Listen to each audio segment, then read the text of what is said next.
afraid to admit change has made me rusted, damn disgusted. The proper channels lets me in etiquette, though a charm I know I'm not one to be trusted. People go, but you know yourself doing it. You wake up, close up, keep in mind the women's gone in the air you will learn. It's all fun and games until you burn.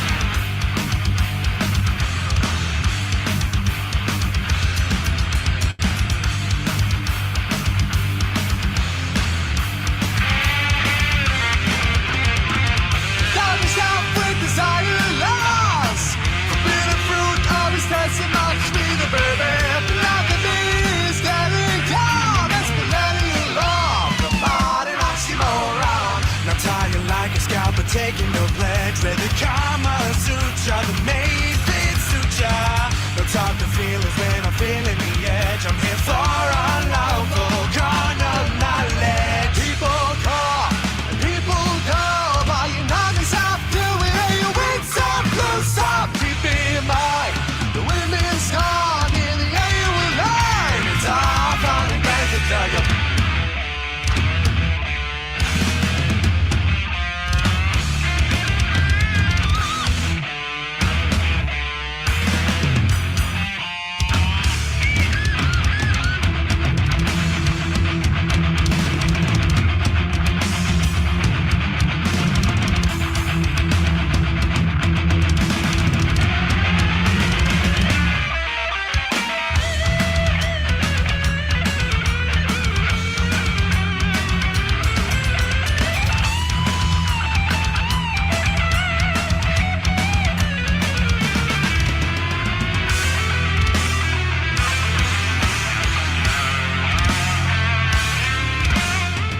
The Yosho's Artist of the Week. 93.3 WMMR Philadelphia's Local Shots Artist of the Month. Healing Society. Fun and Games. Oh yeah. That ain't no fun and games. That's a great song. Wednesday night. Good evening, ladies and gentlemen. 100% live. We are back. This is the Show. Yeah. I'm Jeff the Shark Perini. I am back here for another amazing Wednesday night. Jason Rushman's in the house. Yo, yo, yo. What's up, Jeff? My man. The best podcast ever, Jeff. You're awesome. You are my man. So, Angela, I don't get what that means. I need to add you? Huh. Try adding yourself. Try clicking that box.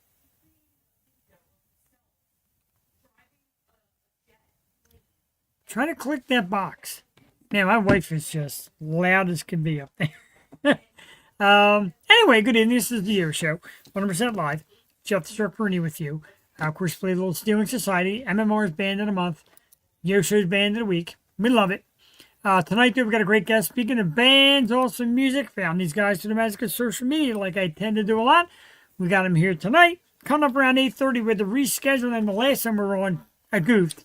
Trust me, the dates are tough to separate. Anyway, coming up around 8:30 this evening, it is Full Disclosure, ladies and gentlemen, right here on the program. So I'm going to look here because Angela said I need to add her, and I don't see how. What the crap is going on here? Jason Rushman, we all know Jewel is Tuesday night. Don't press end. Derek, you know, I love it. Yeah. For people who watched last night, Carly Matisse, #1, was fantastic. Great artist, great chat, and right after our chat, I got so excited I went to like end. I think a song or start a song or load a song, whatever that was. But anyway, I went up the end stream and I hit the button and she was gone. All right, Angela's going to try. For some reason, it's not letting Angela in. And if you remember, it's been a little while since we had Ange here. If you remember, she's like the female me. She just says. Vin coming up at 9 o'clock with his heavy metal shot of the week. I give no hints what this could possibly be. No hints, but Vin's got a good one. We're going to bash him because it's pick of the week picks of the week last week were terrible. Going to talk about a lot of stuff. We're going to, once again, real quick, before we get into full disclosure in their song, of course, we'll remind everybody, and Vin will be out here later to remind him as well, that Vin and Jeff are going to Tesla it with Sebastian Bach January 24th in Atlantic City. This is pretty cool news for me and Vin. Vin got a couple press passes and was told to, oh God, look at my lazy eye on camera. That is terrible. Oh, how did that ever happen? And Vin was told that we're asked to critique it and review it and then come here and review it. So that'll be pretty cool. Very excited for that. Vin and I will talk about it again a little bit later on in the evening. He comes here around 9. We'll do his heavy metal shot and all that good stuff. That's my favorite beer. I love you, Yingling. Am I drinking Yingling tonight? I sure as hell am. Damn it. All right. So normally, Angela's got this great setup with the chair and a nice backdrop. Tonight, for some reason, it's not letting her in, so she's going to try the magic of cell phone. If you think you're ready, give me a thumbs up. No thumbs up yet. Not a great sign. Oh, wait, there's something in the private chat. Let me in. I can't. It does not give me an option anywhere to. Oh, wait, maybe here. What is this? No, that's not it. That's how you invite your guest. Add a mic. Camera. Settings. Guest. No. There's like no way for me to let. Oh, wait a minute. Let's try this. Slowly circling death. Yeah, we'll see what happens. Angela Marie is expected. Whoa, Jesus, there she is. I can see you. I can see you. Unfortunately, there you go. Your video is kind of working. Hi. I don't know what the hell happened. All of a sudden, you were always so good on your laptop. Listen, I honestly don't know, but we got the phone going on, so some adjustments to be made, but we're here. We're okay. Oh, I'm hitting buttons on that. We're gonna do phone style. Anyway, yo, there you go. You're sideways again. I kind of leave yourself still for a minute because I'm in it for it. I'm getting dizzy. I'm trying. I haven't even had a drink yet, but I'm about to. Cheers. Get in there. God. Cheers. It's been a while, dude. I'm going to tell you. I know. I think my daughter was the most excited. She's like, because I was a hot mess today, as usual. Yeah. And she's like, why are you getting ready? I'm like, oh, I got the O show. And she's like, oh my God, no way. Really? It's been forever. I'm like, I know. Is she watching right now? I don't know. She knows that it's mainly inappropriate when I'm on. Okay, because I'm going to say, I followed your journey through social media. I know you went on like a weight loss kick, and you also had some health issues and had a lot to turn around. You look freaking great, dude. You're looking hot tonight. Thank you. Yeah, absolutely. I was literally so upset. Thank you. I was so upset because I was like, if I do not get on, and I literally just put my face on, I'm going to cry. If you didn't remember, and Joel said it from time to time too, Angela always says she has to put her face on. She has to look human to even consider being on here. I have to look human, exactly. Right? I'm going to show you this real quick. Listen, this stays on the internet for life, okay? And I already probably have pictures circulating. I don't need any videos. There was a picture circulating long ago when you had mentioned a previous life of yours. Anyway, hold on. You froze on me a little bit there. Oh, no. Did I? Move myself side to side. Did I freeze or did you freeze? It might have been you. But anyway, I do want to do this either way. Look real good. Look at Jason Rush from the house. Arr, dog. Angela, if you froze, maybe bounce out and come back in. Froze. It happens. Wait a minute. There she is. You were not there. Have you been talking the whole time? You have not been there. Yes, I was commenting back to the comments. That's awesome. It's always a good time when we're here, regardless. It really is. I want to play this for you real quick. Okay. Because as I said, since we've seen you last, something very new has happened. My wife has started this new little series called The Wife of a Podcaster on her YouTube. And I think it's pretty hilarious. So we're going to give you her latest segment. I don't know why I can't blow up the screen to make her bigger. Oh, I can right there. It doesn't. I mean, it looks good, but remember, I'm on my phone, so. Yeah. Oh, I already I'm plan to stalk her YouTube after this, so. Yeah, you have to. I had to take me out of it. So this is Life of a Podcast Wife. How do I start this thing? Because oh, there we go. My wife, everybody, follow her on YouTube. Hey everyone, here's another episode of Life as a Podcaster's Wife. There's rules. Did you know that there's rules to this? Yep, there's rules. The most annoying rule that he made not too long ago is I am not allowed to play my bass guitar while he is doing his show. Seriously? So I can't play my bass guitar Tuesday nights or Wednesday nights between like 8 and 11 or 7 and 11 because he's down there early trying to get stuff done, and you know, it's ridiculous. Right now he's in his office fixing up for the show that's starting in about an hour. You know where his office is? Take one wild guess. The bathroom. He sits in there and does all his notes and does everything. I'm like, babe, you've been in there for like an hour and a half. Are you all right? Are you alive? Yeah, I'm getting stuff ready for the show, babe. Cool. Anyway, tonight, 8 o'clock, the Yo Show. I'm gonna try to do this the best I can. You can watch it on Twitch. You can watch it on Facebook. You can watch it also on YouTube. Check it out. 8 o'clock tonight. Peace out. I just love her. Right threw me directly under the bus that I was in the bathroom. So now I know where all those pre-show email or messages come from. Your toilet, thanks. You know what it is? That's going to be a thought. Because there's no dogs barking, there's no wife asking how my day was. It is a place of solitude, and I'll just go to pee and fix my beard. Next thing I know, I'm like, all right, we got to start typing in notes. So you literally just stand in front of the sink, like you don't even sit on the toilet, nothing. Like I sit. It's an office, for God's sakes. Of course I sit. I sit. S-I-T. The H is silent. Welcome back. What the fuck, bro? It's been 15 minutes. And it only took that long because I couldn't even get in. God, that's what he said. Right. God, that's what he said. But since you saw you last, I got a new ring. Nice. Rings.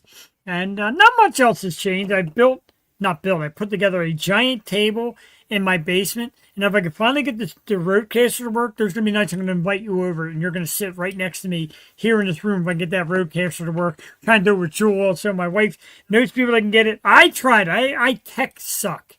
So I haven't been able to figure it out yet. My buddy went to like Harvard and somewhere else. He is like the biggest tech guru known to man, knows everything about it.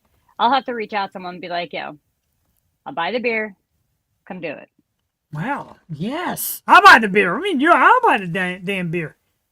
But you know what? So I've been MIA a little bit here, but I saw something recently about how many viewers you're up to. Okay. Is that good or bad? You tell me. I think it's good, but I think it's going to be fabulous. Think back. Come on. Ah, that one. Okay. There that you go. That person here can be consulted. Yeah, we need you. We need some help, man. I want everybody to come in here and have like a little mini audience too. Yeah, we're talking about the waxing of Jeff's ass on air episode. How many is it up to? Oh, I have to go back and look. I don't know. And I can't, I'm afraid to do anything right now on my phone because I got it propped up by tissues on the laptop. Oh, yeah, don't do it now. Yeah, I got you. We had to get it to 10,000 there, didn't we? I think it was 10,000. Okay. We could always go back to my first episode too and look because, that was good. We talked about the dripstick and, it was and Roger Alabama Dorman. Hot Pocket. Yep. Roger Dorman was the guest. So you can find it if you subscribe to the O Show. Go to the lives, look up Roger Dorman on the O Show. See Angela's first episode. She was terrific. No, it's worse than my beard. It's worth an anal beard. My wife's like, you don't talk about the bathroom. You'll say the damnest thing about it. And I just said anal beard right here on the show. It's because I'm on the show. I just bring that out of you. You behave. Even my wife said you're looking hot tonight. Relax, you. Listen. Hey, All right, let's give ourselves a few minute break and play a song because we do have a great band on tonight. Full disclosure, this is their new song I dedicate to Angela because it's called The Devil. How about that? All right, I'm down. Yeah, right. It's been too long. Way too long. We're going to play the video and we come back. If the band's not here, there's something I shared a couple weeks ago on this show that I thought, you know what? This is an Angela topic, so we'll do it when we come back. First things first, tonight's guest, full disclosure, with their song, The Devil. We'll be right back. Yo.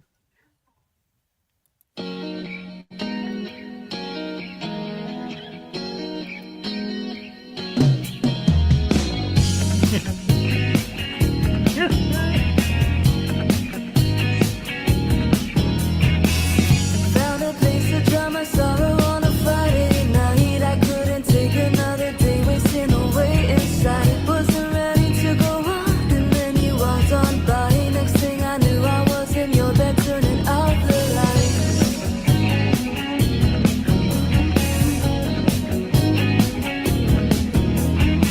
Was in the way that you looked at me like I was alive. I knew I needed some of whatever you had to hide. Just one bite of my lip, and then you caught my vibe. Where are we going, baby? Tell me your place or mine.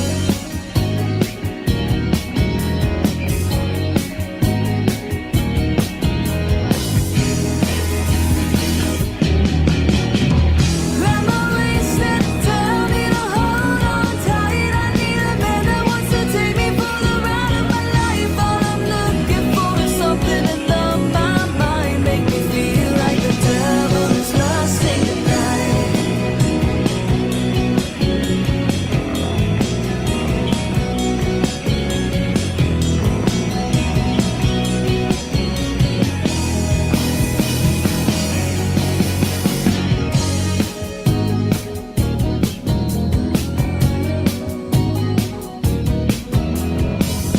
What's your secret? Left me breathless one too many times. Could've sworn we had a history by the look in your eyes. Never had a man who knew how to treat a girl right. You'll be my serpent, I'll be Eve. Just give me one more bite.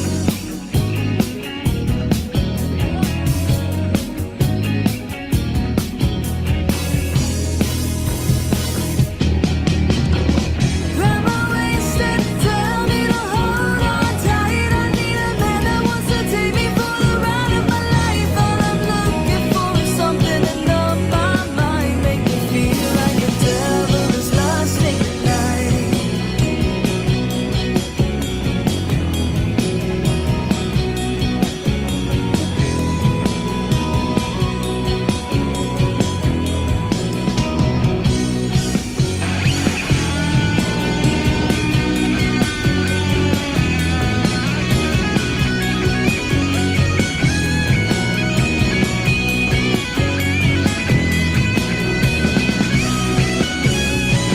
Grab my waist and tell me to hold on tight. I need a man that wants to take me for the ride of my life. All I'm looking for is something to numb my mind, make me feel like the devil is lost in the night.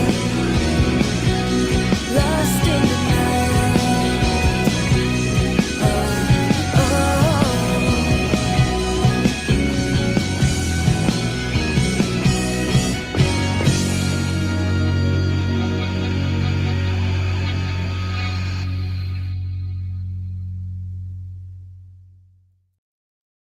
Love it. Love that ending. Tonight's special guest. Where the hell did Angela go? There she is. Hello. I don't know what the hell happened there either. It kicked me out, so I was like, I'm trying the computer again. Oh, okay. There we go. Full disclosure with The Devil. Now, I can't wait till it come out because I want to find out who exactly is the devil in that. Her side or like some dude? Oh, wait. We're going to see if your computer made it. How we do? Oh, we did. All All right, right, hold we're on. going to the computer, so we'll remove phone. There we go. We'll put you over there. It's a little dark, but That's the way I like it. the magic headset is back. Yes, I feel better. I feel worried because now you're a lot looser. I don't know what you're talking about, Willis. Good stuff. Full disclosure, good band. Sexy video, too. Caught me by surprise. Oh, I've extremely. I've listened to the song a few times. I love the song, and I'm like, hello, video. But it's great, though. I like that, and it's funny because I like videos, and I know we haven't had a chance to talk about the episode. Talking about how MTV is closing down a lot of its segments. It's going to start going off the air. You're going to have no more MTV, like nowhere to see videos. I like videos. It helps me relate to the band. It brings meaning to the song. Don't you agree? No, I agree. I mean, I definitely think that today's MTV is a lot different than the MTV that we grew up with. Sure. So me personally, I didn't watch it nowhere near as much. But yeah, no, I agree. The videos they're great because sometimes songs can be interpreted one way to one person, and then like you see a video and then it's like, oh, but wait, I look at it this way, and then you can communicate and you talk about it and then you feel it more, and it, like, I don't know, it's just the way I am with music. And I'm with it, and I keep telling bands, like, no matter what, even if it's like you're playing at a bar, have somebody shoot footage of you on stage and make that into a video because, again, you relate to it, and people want to see you, know you, kind of see how you perform, and I always thought it was cool. I like videos. I've been in a couple for a couple different bands. I'm proud of that, so I love it. I'm so glad you added for some bands to that statement. Yeah. Yes. Been in a couple videos. Wait, hold on. It's Andrew talking about for bands. I'm not quick enough anymore. I got to share this story with you. We did this a couple weeks ago, and I did it again last week because I'm obsessed with the bad word, but I'm nullified by this. Have you seen this Kim Kardashian new line of thongs? Yeah. You have. Okay, so, you're one of the perfect people to talk to because we just kind of let it fly here. I am just so confused. I've been talking about it at work, and women at work have chimed in. I don't know what to think. Why the hell, in today's age, when everything's about waxed and being clean, etc., why the hell why do these exist? Well, I don't think there's a reason to, but if I had to try to think logically, as a female, if you pull your leggings up way too high, you're having a camel toe. I'm assuming that that's going to prevent that. So you don't have to see how low somebody hangs or doesn't hang, or, that will prevent that. Almost like a vagina cup, we'll say. Now. Or you can go the whole catfish route. Everybody wears filters, this and that. And it's like, I got a hairy cat. Oh, psych. No, I don't. I don't know. I'm kind of worried about the way, as we say. No, maybe as you say, not we. Oh, what the hell are you talking about? What was that? Vagina cup? Yeah. Yeah. I mean, it would definitely. That's not as we say. It would prevent definitely. I'm just saying. Yeah, you're right. You're saying.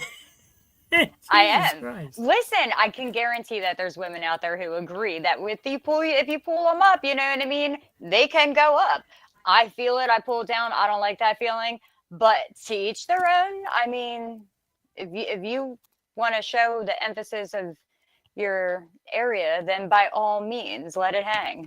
I kind of work in, I won't say where I work, in town, etc. Of course, people probably know. But I work in one of the major towns where yoga pants are extraordinarily popular. Extremely popular. Half the customers' wives come in with yoga pants. It's a thing. So I wear literally 5 days a week. Don't pull them up too high, ladies. Don't, because you reveal a little too much. No. Or you could just buy those underwear, and it's like a cat cushion. Ha! There you go. I like that one better. We're gonna make our own line. Cat cushions. Angie's cat cushion thongs. Oh my god. No, That's... you know what? We should open a burlesque instead of that, and then it could be Angie's cat cushion cabaret.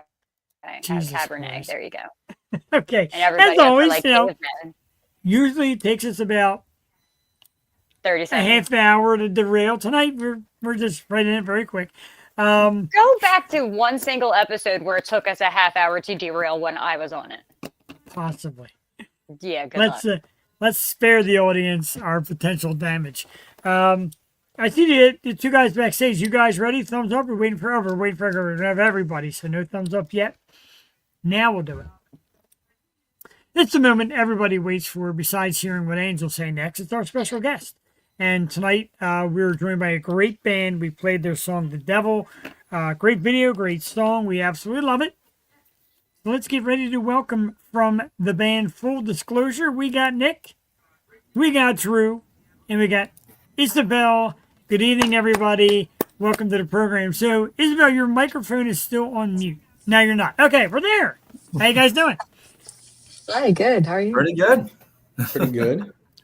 All right, it's great to have you guys, and I thank you for coming on. And I apologize because we had double booked you a little while back. I'm like, oh, I can't do this because I like everybody to get their own, their own half hour, make it theirs without having to share a program. And I appreciate whoever handles your social media and your PR and all that. They did wonderful to rearrange this. So I thank you because I'm a fan of the band. I enjoy what I see.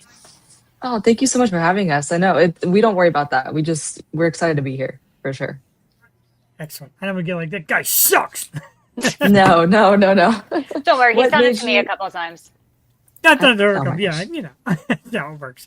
I do want to talk about the single "The Devil," and I'm gonna get a little feedback from all three. But I want to start with Isabel because I want to know in that song, and seeing the video and trying to read along with the words, who exactly is the devil? Is it some fella or is it you? Are you who is the devil in this whole story, if you will?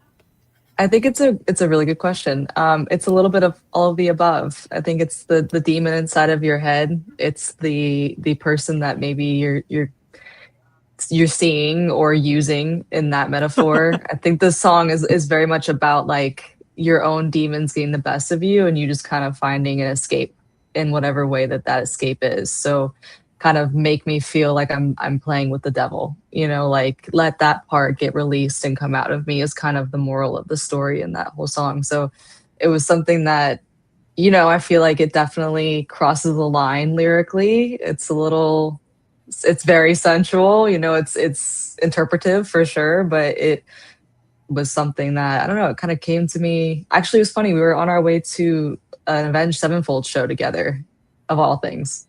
And Nice. Drew wrote this riff and it was amazing. And I was like in the car and then the whole concept just kind of came to me in the car and it got written in about 10 minutes. And then that was that, and it just kind of worked. So Pretty great. Drew and That's Nick, amazing.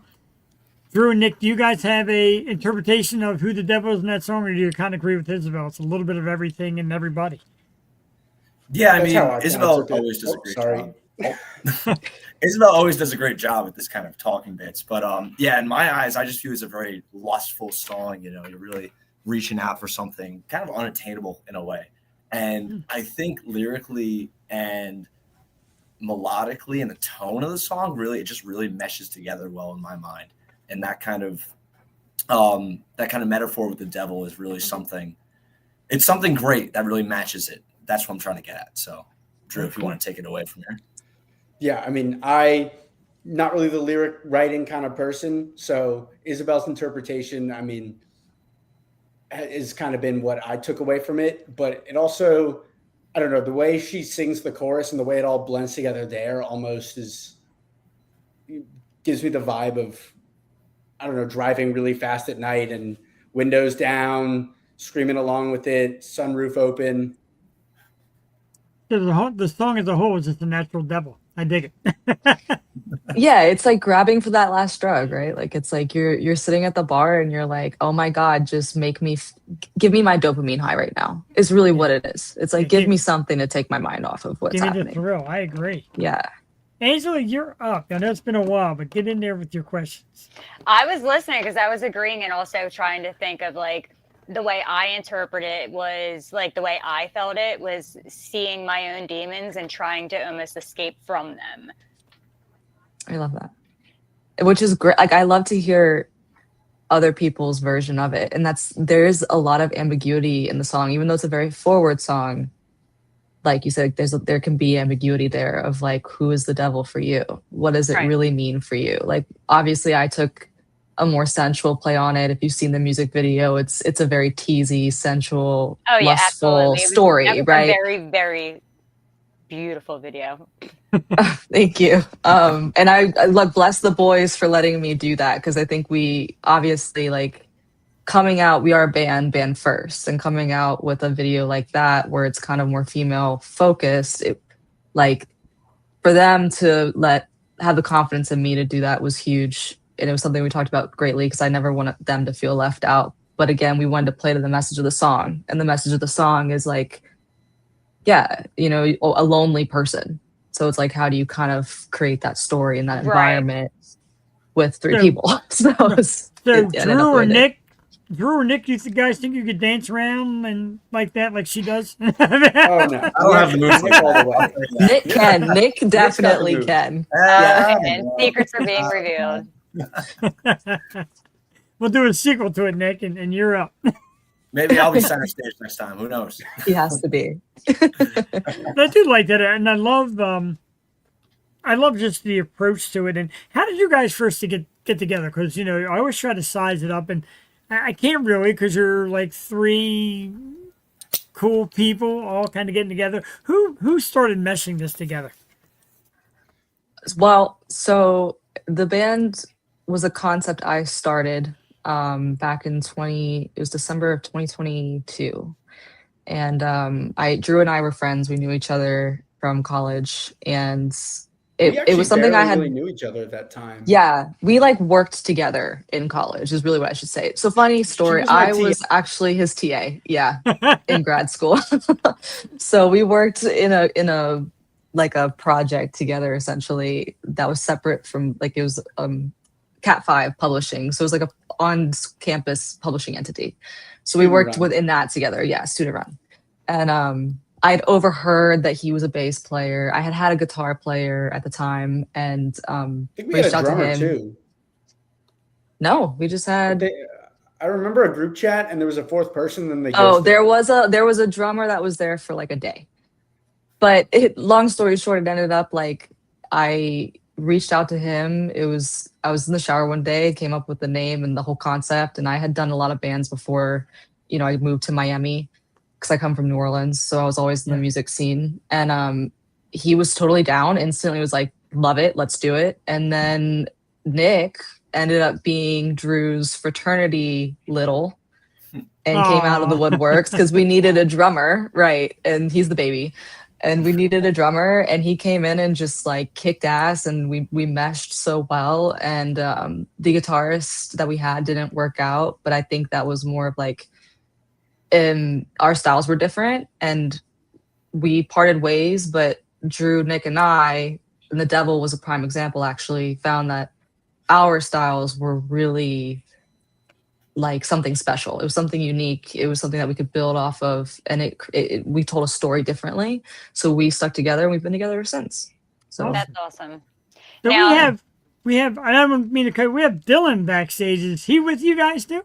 he is. He's Oh, our new there he rhythm. Okay, because I didn't see him in the picture I posted for the show either. I'm like, that's weird. But ladies and gentlemen, I want to introduce you to the person who is definitely going to do part 2, because here is Dylan. Dylan, you're going to do the bed scene, the dancing around in the next video. Okay, very good. We nominated you since your last. That is your maybe reward / punishment. You get to roll around and short shorts and dance on the bed in the next music video. Congratulations. That sounds But like This is welcome. actually like this is a good moment. This is a big announcement for us, is that we do have a new guitarist. So you guys are the first to hear it. So Yeah. I feel Welcome, honored. welcome, Dylan. Love it. Yeah, welcome, Dylan, and welcome to your first moment with the band. I apologize in advance. thanks for having me. Yeah, so Angela, get in there. You were going to ask a question. I cut you off because I get giddy, but go ahead. No, you're all right. So you said you moved to Miami. That's where you started the band and everything there, correct? Yes, none of us are from Miami, actually. Okay. We all just met in Miami via Yeah. University of Miami. So. Yeah, there it is. Go Canes. That's awesome. Right. Did you find it difficult to start up there? Because I know Miami has like a lot of younger people that are all into different types of music and creating things, and just seems like it'd be a harder area. And if you did find it harder, how did you overcome that? I think we found our niche a little bit in there's a bar there, Bougainvilla's Old Tavern, and it's been in Miami for decades. And that seemed to be the spot that we'd end up playing at the most. Like there's not really a whole lot of live music that just goes on, and there's not really a going out or bar scene. Like there's a huge going out scene, but it's not bars or live music. Right. It's Really? all club vibe. I didn't. I expected opposite too. Right, same. It's a lot of Which like is house what, and like- clubs and that kind of stuff, and a whole bunch of EDM. There's not much for just live bands, honestly. So And it's a most of little tough. the live bands are Latin or jazz anyway. Okay. Which is definitely something, like, I will say for me coming into it, I was not ready for it. Like I went to under the impression that I could still be a full-time solo artist playing music, which is what I did in New Orleans. And I moved there and I got a serving job, and I quickly realized like there is nowhere to play here. It really is. It turned into all EDM and house music. And so but again, I had this vision going in that I wanted a band, and like I didn't know how I was going to do it, but I was going to make it happen. And these boys literally like fell into place, and we are all like best friends. They're my brothers, like. So we made it work. We made it a thing. And what's great about is we have Frost School of Music, and the boys can attest that like very, very talented musicians there, a great network and team of musicians, and a lot of opportunity to kind of like grow as an artist with great professors and opportunities to play on campus and things like that. House parties that have live music because you can't find it anywhere else, Right. And so we really started our foundation there. And in doing that, we were able to branch out and find the great bars, like Drew said, Boogies and other places a little bit more up north above Miami. Titanic. Yeah, and Frat just play parties. and have fun. And I think that's what set us off, like apart too, because we would come in with an energy that was something they weren't used to, Right. And so Yeah, it you need worked. that. Yeah. Like That's awesome though. a lot of the younger bands around here, the teenage ones, they'll play tons of basement shows.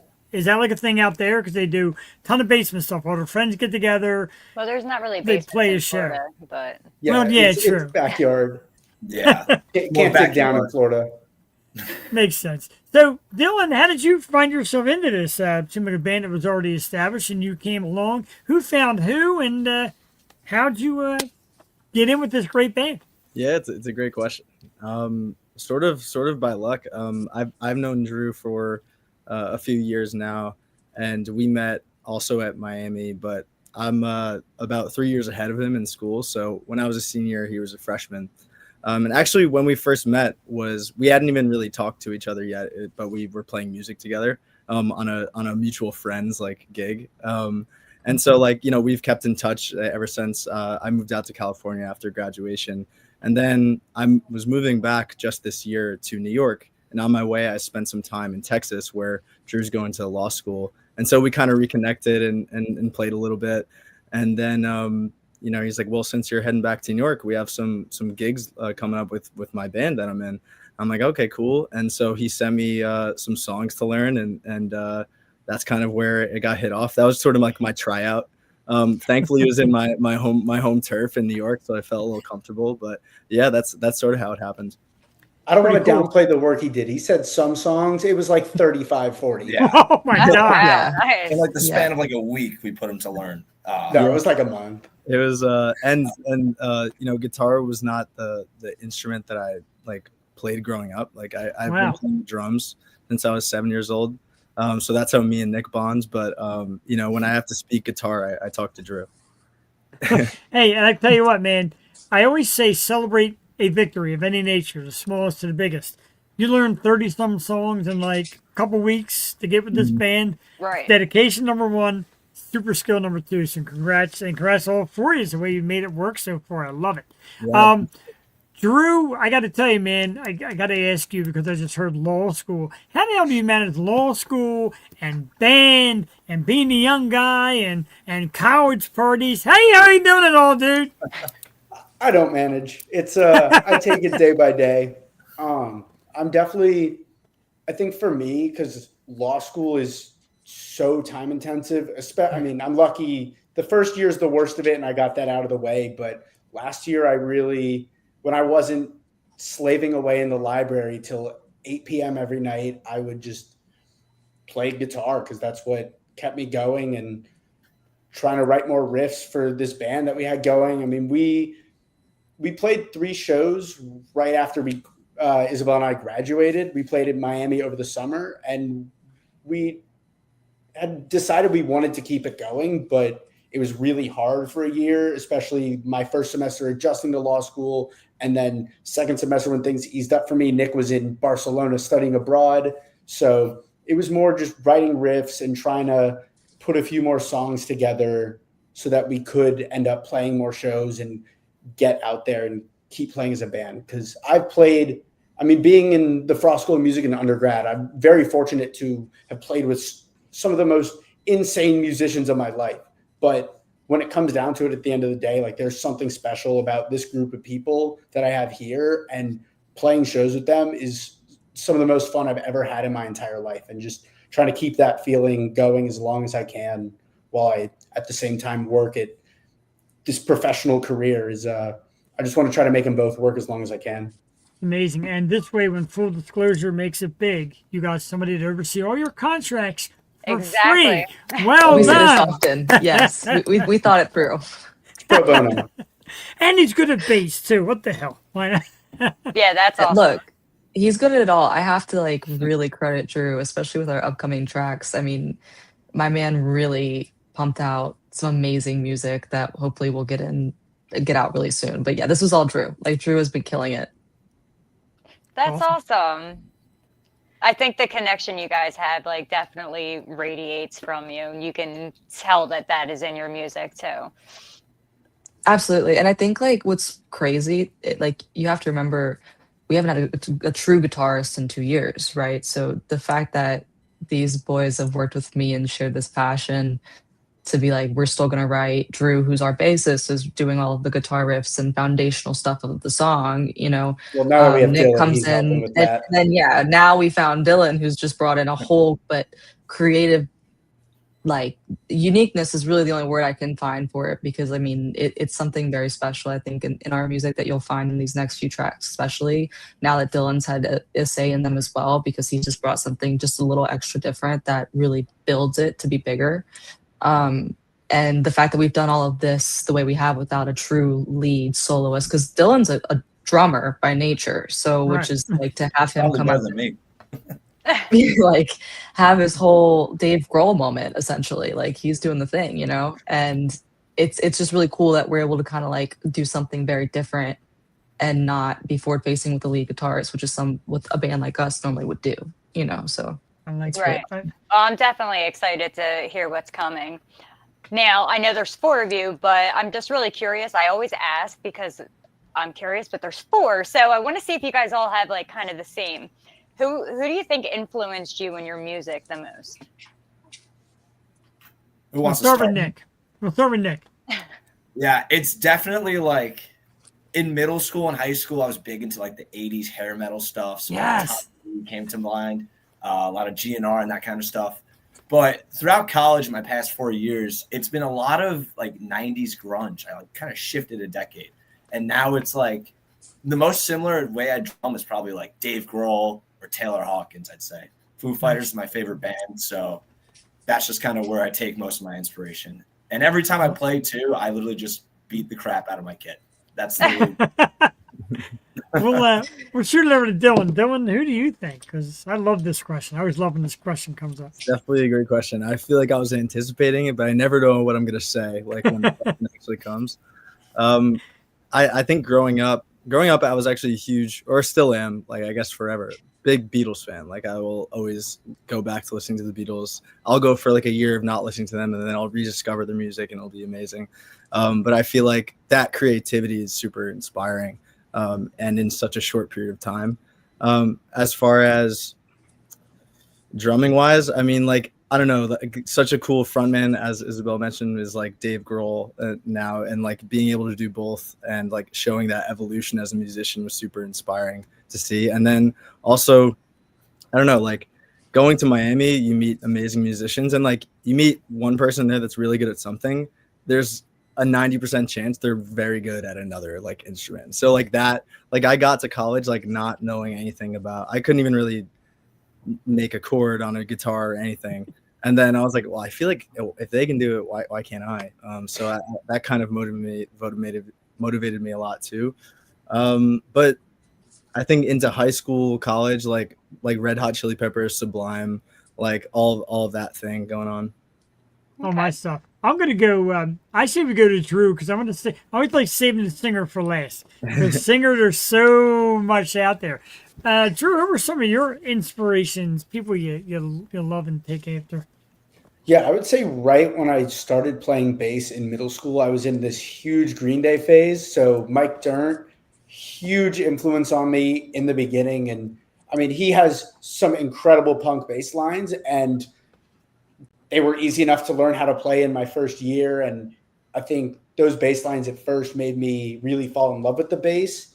About a year in, I kind of rediscovered the Red Hot Chili Peppers. They're my parents' favorite band to this day. And I rediscovered them in middle school and started watching live videos of them and seeing Flea just mesmerizing as a young bassist. I'm like, I want to be like that guy. Yeah, they're timeless because they were probably, like I said, your parents. You're talking early '80s, and now here in 2025 talking about, college kids still loving Red Hot Chili Peppers, still playing their music. I love that, Drew. Yeah, I mean, to this day, like Red Hot Chili Peppers, favorite band of all time. High school, I got really into 90s grunge. Pearl Jam, Nirvana, Soundgarden, Stone Temple Pilots. I Alice in Chains, like favorite bands for years. And then I started getting more into jazz, and jazz was a lot of my focus in college. That was my primary instrument, was jazz bass in college. So definitely, I would say Jaco Pastorius was huge for me. I learned to play upright in college. I'm pretty rusty on it right now. I'm sure it's cool though. But on electric, like Jaco Pastorius or people like Joe Dart. I mean, that's more the funk range, but Joe Dart, Thundercat, Louis Johnson. I'm really into funk and R&B right now. So those are names that do not come up often on the program. I'm impressed. Isabel, how about you? Because I said there's so many singers and there's so many different kinds of voices. So who inspires you, or who do you kind of think you sing most like? Who I sing most like? I mean, I've had other like people's opinions kind of ingrained in me. A lot of people give me like a Miley Cyrus attribution, which I'm not sure if I agree or disagree with that. I love her, but I wouldn't say she was an inspiration for me. I think I grew up on like Percy Sledge and jazz and kind of 60s music, believe it or not. And then that kind of then trickled into Fleetwood Mac and Janis Joplin, specifically Stevie Nicks from Fleetwood Mac was like eye-opening to me. And a lot of the 60s and 70s range of vocalists and the women in those, like, even as back as like Aretha Franklin, for example, just really strong, powerful, bold voices. And I always had a very belty kind of like different tone, a little deeper voice, like more on the masculine side. And so I always like to sing more masculine music. But when I go to record, I try to channel Stevie Nicks or Janis Joplin in that raw energy where it's like you're not trying to be somebody else, you're just kind of letting what you have go. And that's kind of where I'm at now. I do listen to 90s grunge mainly now. I'm in a little bit heavier than what the boys do, I think, more kind of leaning metal. And that's the era I live in currently. So I'll pull from like stage presence wise, for example, Eddie Vedder, like going crazy as possible without climbing a wall. And just that era of like unhinged, unapologetic energy. Like that's kind of what inspires me, but both from a vocal perspective and a performance perspective. So yeah, Alanis Morissette, I try to channel her as well. I love People in that. that range. I got to be honest, I because definitely people, saw two yeah, I of them feel with that. you. I get asked a lot by people like, when you find these artists, do you sit down and pre-chat? Do you talk to them on the phone? No, we basically find a way to locate you, reach out to whoever's possible. Sometimes it's just a band, sometimes a rep, etc. And we listen to music, become fans, and have you on here. This is the first time I'm talking to Isabel and listening to you sing and listening to you talk. Two totally different things I expected. Like, and it's great because you have a voice that seems to have a lot of range. You said it's a stronger voice. Seems like it's got a lot to offer, and I kind of absolutely love Got a it. lot of soul to it. Like you can actually feel that. Oh, I think that's the biggest compliment you could give me. So thank you. I really appreciate that. I agree. The feeling it is definitely how it comes down. You guys described yourself, and I got to ask because I'm a geek for it. One part nostalgia, two part chaos. So everybody give me like a minute rundown of where exactly that comes from, who it favors, etc. We'll start with Dylan. I know you're new to it, but give us a little something about the nostalgia meets chaos kind of outlook. You like putting him on the spot. I know, but everybody on the spot tonight. Yeah, I mean, I am the newest member, but I'll give it a crack for sure. I think the nostalgia comes from drawing from roots like I think Fleetwood Mac comes a lot, at least when we're talking with each other as a band and like how we're writing or what kind of like it's not that our music sounds necessarily like Fleetwood Mac, but drawing from that place of nostalgia is definitely an element that because it's such a potent thing, like like that feeling of nostalgia everyone knows so clearly, and so it's something that I think write from very often. And chaos I think just has to do with like whatever's in Drew's mind and whatever kind of like guitar part he wants. It's mainly just Drew that's the chaos. That's why it's two parts. No, I'm just kidding. But I like he's not that. wrong. That's what I was going to say. yeah.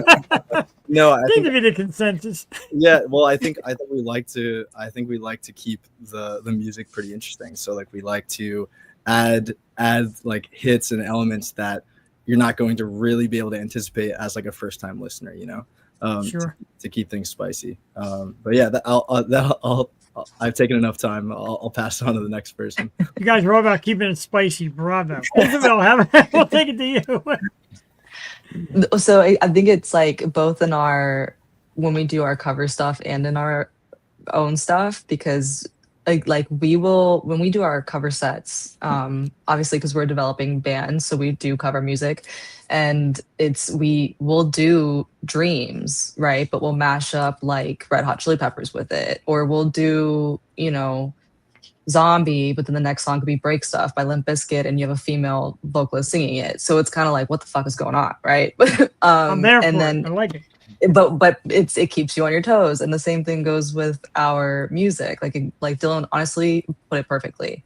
Like we write stuff, and especially you'll find in the stuff coming out within the next few months that you'll be listening to a song, and then out of the blue it just takes a turn, and you're like, whoa, what is that? And it's like you feel like you're there, you feel like, oh, I've heard this is interesting, like you're reeled in, and then it's like kind of chaotic, and we kind of do that intentionally because it's like I want to pull you along for the ride, and it's very thought out. Like Dylan and Drew work really hard to kind of like, and I say intentionally lightly, it's not like we're trying to put together an algorithm, right? But Right.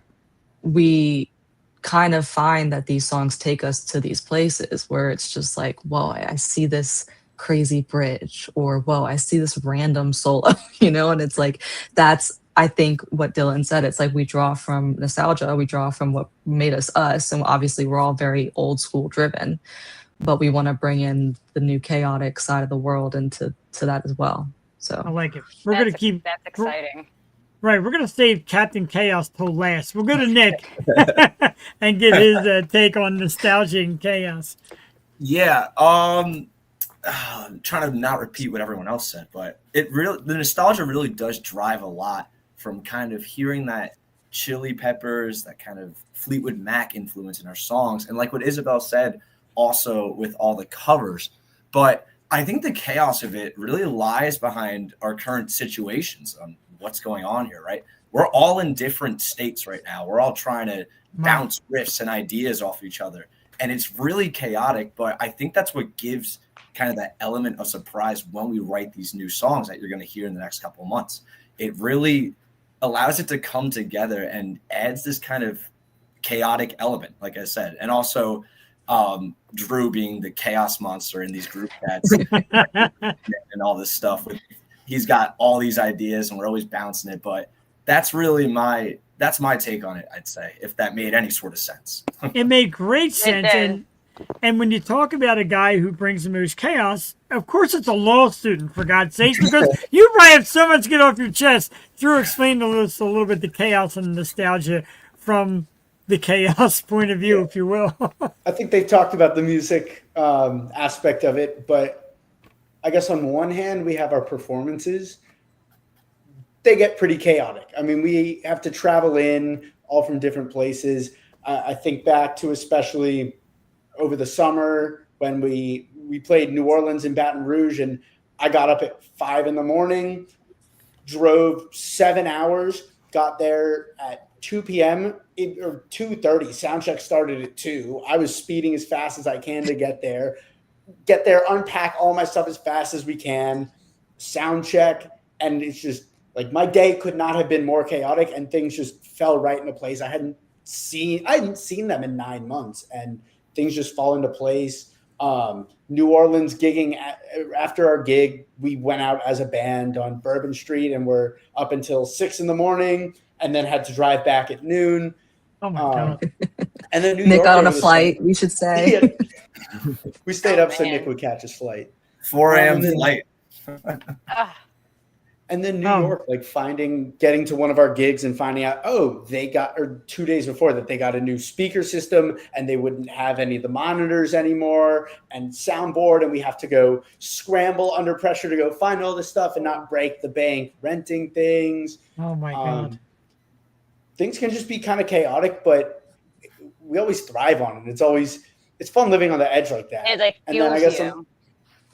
Oh yeah. Yeah, and then once the performance comes, we're all just so amped up and so ready to make it happen. And I guess on the other side of things, outside of performances, like Isabel said, we're a family. Like I see all of y'all like my siblings, and we like to mess with each other and push each other's buttons a lot. I think a great example is 15 minutes before we get on, just me and Nick trying to egg on Isabel, texting or calling, and we're like, can you send the link? And then she gets furious at us because she sent it twice today already. The boys. I don't know why you take anything I say seriously anymore. I concur. I kept wondering why she kept calling you boys, and now I see why. I absolutely love it. I would, so we usually ask for a half hour. We're pretty much at that spot. But, however, I would love to invite you guys to come back when some of the new music starts to drop. Because I had a great time. Like I said, you don't know what to expect. We don't chat. It's just some emails to get you here. And like I said, 9 years strong, I am undefeated. I've never had a bad guest or a bad group of people sit in here. And the four of you are some of the best we've ever had to sit and talk. Aww. And everybody's got a little something different to say, but it's all coming from the same heart. And I love that. And we say it here too. Once you're Yoshio, you're Yoshio family. Come on here. You're our family. We're going to follow you. We're going to share you. We're going to listen to you as much as we can. Everybody out there, you have to do it. Either during the show or after the show. Everybody's got more than one device. We got phone, computer. Anyway, what I need everybody to do is find Full Disclosure. And how do you do that? Quite easy. Go to Facebook. Look up Full Disclosure. Instagram. Full Disclosure 305. There's a lot of Full Disclosures. Took me a little bit to find this, but it's out there. www.fulldisclosureband.com. Music is on Apple. I should know. It's on Spotify. It's on YouTube. Get out there, discover this band, because they're going to become huge fast, and they're going to have an attorney that keeps all their music tightly wrapped. But again, I thank you all. Nick, Drew, Isabel, Dylan. Let's give them a round of applause, everybody. Full Disclosure. We look forward to new music soon and chat with you guys. Thanks again. Have yourselves a great night. It was a pleasure, guys. Thank you for having us. Thank you so much. It's a blast. Absolutely. we will slowly back everybody out here and thank them for coming on. And Angela, you know, I know, Alyssa, it's been a while for you, but you still, like, when you come back, you're very natural. We have a good time here, and we say things. But what'd you think? Great band to bring you back with tonight. Good people, great show. Absolutely. Absolutely. And I love the fact that, like, they're as unique as they are. And I think that's because of their individualities. And the blend of it is just, it's going to be something big. It really is. Like, you could just feel the difference in their music. The first half of their song, I didn't even watch the video because I wanted to actually see what I felt from it. And I like it a lot. I'm excited to see what they're going to put out. Me too. I'm ready for more stuff. Absolutely. And I'm also ready for the 9 o'clock hour because we do then the heavy metal tour guy. He comes in and we talk, and kind of like me and you do. It's just kind of, well, there's some sports, there's some music, and we come to like me and you do. We don't really practice topics. We just go. Next thing you know, we have an hour worth of conversation that's just hammered away. But I don't even look at the thing that you send me anymore, just so you know. Like, oh, I know. I don't think we've done a topic in however many episodes you've been. I don't think we ever done one. I think maybe the very first one, I was like, oh, okay, questions. And then I didn't even pay attention when I got on. I'm like, I could talk to anybody. We got this. I love it. Then brings me one of my favorite things, of course, the heavy metal shot of the week. I almost said pick. It's the shot, heavy metal shot of the week. And he does a little interlude he sends me every week. So let's check it out. All right. I don't know what that is, but I want that off my, I don't want that. I don't need notifications. We need Heavy Metal Tool Guy Vin with his heavy metal pick of the week. Shot of the week. Damn it. What's up, guys? It's Vin, the Heavy Metal Tool Guy with Federated Auto Parts, Fisher Auto Parts, and the Yo Show. My heavy metal shot of the week, going with our great friends, Now Bite. This is a song that I feel was very under-listened to. So I'm going to pick it, and you're going to listen to it right now. And that's You'll Never Know by Nail Bite from the album Nostalgia. Check it out. The song rocks. The album rocks. LFG, put on that Nail Bite. LFG, indeed. And Angela LFG, of course, is Let's Fucking Go. And I'm proud of my... I love his energy. I'm proud of the fact that I did nothing to give it away then.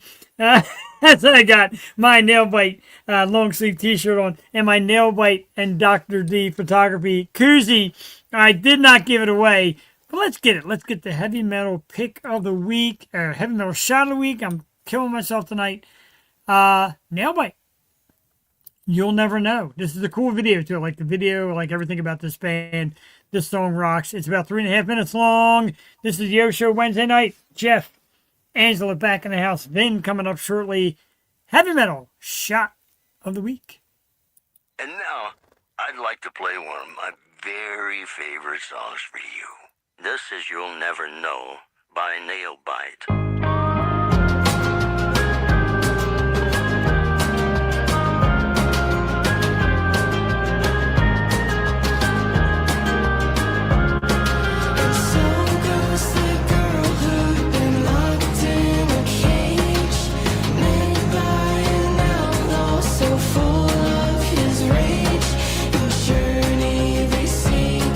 Is not for the weak. You'll never know the pain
confirmed reports, I repeat, confirmed reports of nuclear detonations in New York and Pennsylvania.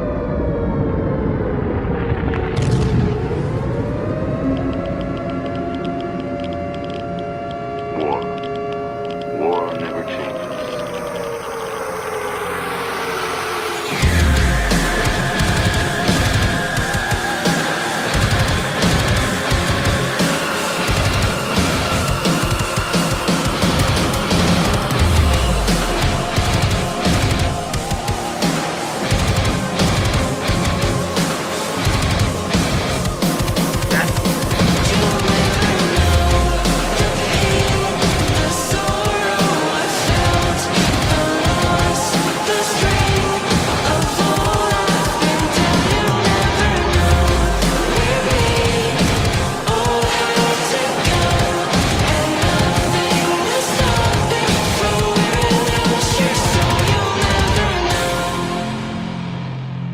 The band is Nailbite. The song is You'll Never Know. I give that a round of applause.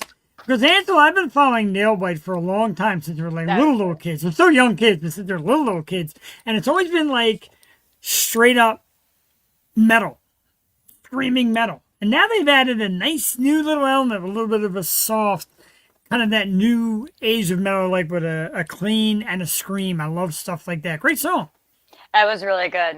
Like, I felt that. I like that. I'm going to listen to that a lot more. And let's feel the energy of the man behind the heavy metal shot of the week. And I will get my shot out too, because that's why we named the heavy metal shot of the week. Not only is it a great shot, but I do a shot. Let's bring him out right now. The heavy metal tool guy himself. Vin is in the house. Vin, good evening. What's up, bro? Yeah. Now, I was going to wear Nailbite like you, but I went with LB instead because of RIP Sam Rivers. So repping the LB tonight. We're going to talk, the three of us, we're going to do a little Sam Rivers, Ace Frehley thing in a minute. And it's going to be not what you expect, but I want to do this. First thing I'm going to do this. It is Winter Jack. You are Winter Jack. So, I went to go find that the other day and I couldn't find any. I'm so mad. So Brent told me over the week at TwitchCon that he found this for you and never got in touch with you because he had a bottle, but it's back. And if I find it, I will get you one as well. Here's here's the shot to Vin's. Yeah, Spider-Man. Vin's heavy metal shot of the week. The amazing Nailbite. Shout out to Nailbite and Lana and Johnny and of course the whole family and Caden and everybody. You didn't tell me that there was an actual physical shot like to be taken. I would have been prepared. You did not allow me. You see what he's doing? Because he didn't tell me. Listen, I have a drink, okay? It used to be frowned upon to have shots on the show, okay? Now I guess it's warranted. No. Now, if you heard her earlier, Vince, she ignored. I send her the notes, and she ignores them. So I don't pay attention to them. I don't need that. Has anyone ever seen that movie that Nailbite song is from? No, but it looks pretty good. Because then, like this video from this movie, like there's some pretty big actors in it, so it's a nice stroll as well to the video. Yeah, it's I believe it's the video game Fallout. It's the movie from the video game Fallout, and they are one of the theme songs of that from that movie. Angela's got a teen daughter. Is this true? I have what of that? A teen daughter. So is that true? Yeah. The tough part of life. I did say I wanted to do this. What you want to do? I know me. I'm very. I get influenced by people, moved by people, even podcasters and musicians, of course. So the other day, of course, Ace Frehley of Kiss passed away. Funko Pop. I got a Kiss Funko Pops. I was a massive, massive Kiss fan growing up. I got sad when they broke up. I got sad they never got back together before the end. The impact of the loss of Ace Frehley to me is massive. So that's where the category comes out. I'm going to start with Angela, and we'll go to Vin after. An artist, a musician, even an actor that has been in your life and then passes away as you get older, and you're like, fuck, I'm never getting that person again. Angela, you have one? Robin Williams. Wow, that was fast, and that was good. Like, Why? I know that he had a lot of his own personal struggles, and the fact that his happiness was to bring happiness to others. I felt that, especially with, the way that I grew up. But outside of that, no matter what, he ensured that there was at least, I think it's two, but I know it was definitely one homeless people that would work in every one of his movies because he wanted to be able to help give them a better life and a job and, an opportunity. But he's also helped out a lot of people that he's worked with on films in a whole different and personal, deeper level. So just his magnitude and everything that he overcame to ensure that the world had his happiness was just as great as his movies. Well, I'm going to tell everybody real quick before we get Ben's answer. That's not in the notes. The question isn't even in the notes, and she pulled out that answer. That was good. I mean, it was quick. Really good. It was it was a mixture of good and a mixture of random facts. I mean, there you go. We you love know what I mean? random facts. We love them. Let's hear yours, Ben. I'm sure you got a legacy of artists and people that you love. Who's your number one now? I'm going to go with Johnny Cash here because when you go back and you watch the story and you see how he came up and then he failed back to the ground and he came back up and I'm from the country out in the middle of nowhere, so we related to outlaw country very much. Those guys were singing the songs about our lives and what was going on, so I feel like that one was impactful for me just because his music was so relatable to my life growing up. I love That's that. awesome. I love Johnny Cash. I grew up listening. My grandfather was Johnny Cash was the only thing that played. I grew up singing Ring of Fire since I was 3 years old. And I heard a lot about him. So as you're saying that, I'm like, yep. I got to take my children, and this goes way, they were little, because my kids are in their 20s now, but when they were real little, I took them to a Johnny Cash impersonator concert. Oh, yeah, it was a good time. They were out dancing. That was a lot of fun, man. That's awesome. That's pretty cool. And yeah, you know what? That was a lot of fun. I say it, and people are like, no way. None of this is rehearsed. You two pulled off phenomenal, quick, educated answers in seconds. I've been thinking about this all day since I was at work. Like, how I'm going to ask it. Wait, in your office? You were thinking about it in your office? No, my office at home with Ben. I don't know if you caught my wife's little snippet video, her new little clips of wife of a podcaster. We told everybody my office is the bathroom. It is. I'm guilty. For an hour. I go in there and, I start with business and end with business. But I'm thinking about this all day, and I'm just like, all right, H. Freely, I'm sad. I'm going to miss him because he was cool. And you two are going into the history of these friggin' people. This is why you watch the O Show, because we have a crack staff of brilliant individuals. Right. And that's why music has to be the soundtrack of your life. It has to. Well, listen, my soundtrack. It has to relate so much. R&B to. I'm with you. And it's funny, Ben, because me and Angela have done the show a few times together. I know Ange very well. It's an awesome person, dedicated. And a couple times she's been on, and she's like, I love doing it. She's like, how come I haven't been on last? Well, I've been doing metal. She's like, and? So Angela's also a metal girl. Hey, with our metal shot of the week, I saw Joss comment on there when the video was running. So she finally broke me. I finally had a pick that she knew the song. There you go. Finally did it. Finally, Joss cool. Is yep. Also big into metal and moshing and the whole 9 yards. And you just think, I don't know that one, but we're gonna add it. We were on a roll. This is the first time we were on a roll because she did none of them. Zero. This is the first one. Yep. Vin's heavy metal shots / stump the fans. Finally. Speaking of Stump the Fans, now I didn't know that one, but I do now, and I will be listening to it again. That whole album is phenomenal. That nostalgia album is just unbelievable. I have not used the CDs. I have not used the CDs because I got the autographed jackets from them with that Sherman Theater package. Yeah. Love them. My wife's got an autographed tank top from them also hanging in the closet that she'll never touch again. That might have been back when Q was the drummer. They've gone back. Yeah, absolutely. You should put that in a shadow box for the tank top. It protects it, and then she can display it too. Something else. I am so I'm always. I'll say this kindly to myself because but I'm always the least educated person in the forum. How is Really? that? It seems that way, right? I You mean, spend too much time in the office. I know you're absorbing and learning. See, I that's am. the good Like a part. That's the sponge. good part, right? You're like a sponge. Mm-hmm. A very hairy sponge. Jeez. Oh God, we were doing that Kim Kardashian underwear thing again. Right. See, listen, I'm just saying. All right, kitty speaking of cover. which, speaking Okay. of sponge, real quick, let's sidetrack. There's a Yeah. band called the Awkward Middle. They're a Philly pop punk band. Okay. One of their merchandise pieces they give out is condoms with their name on it. Oh, that's funny.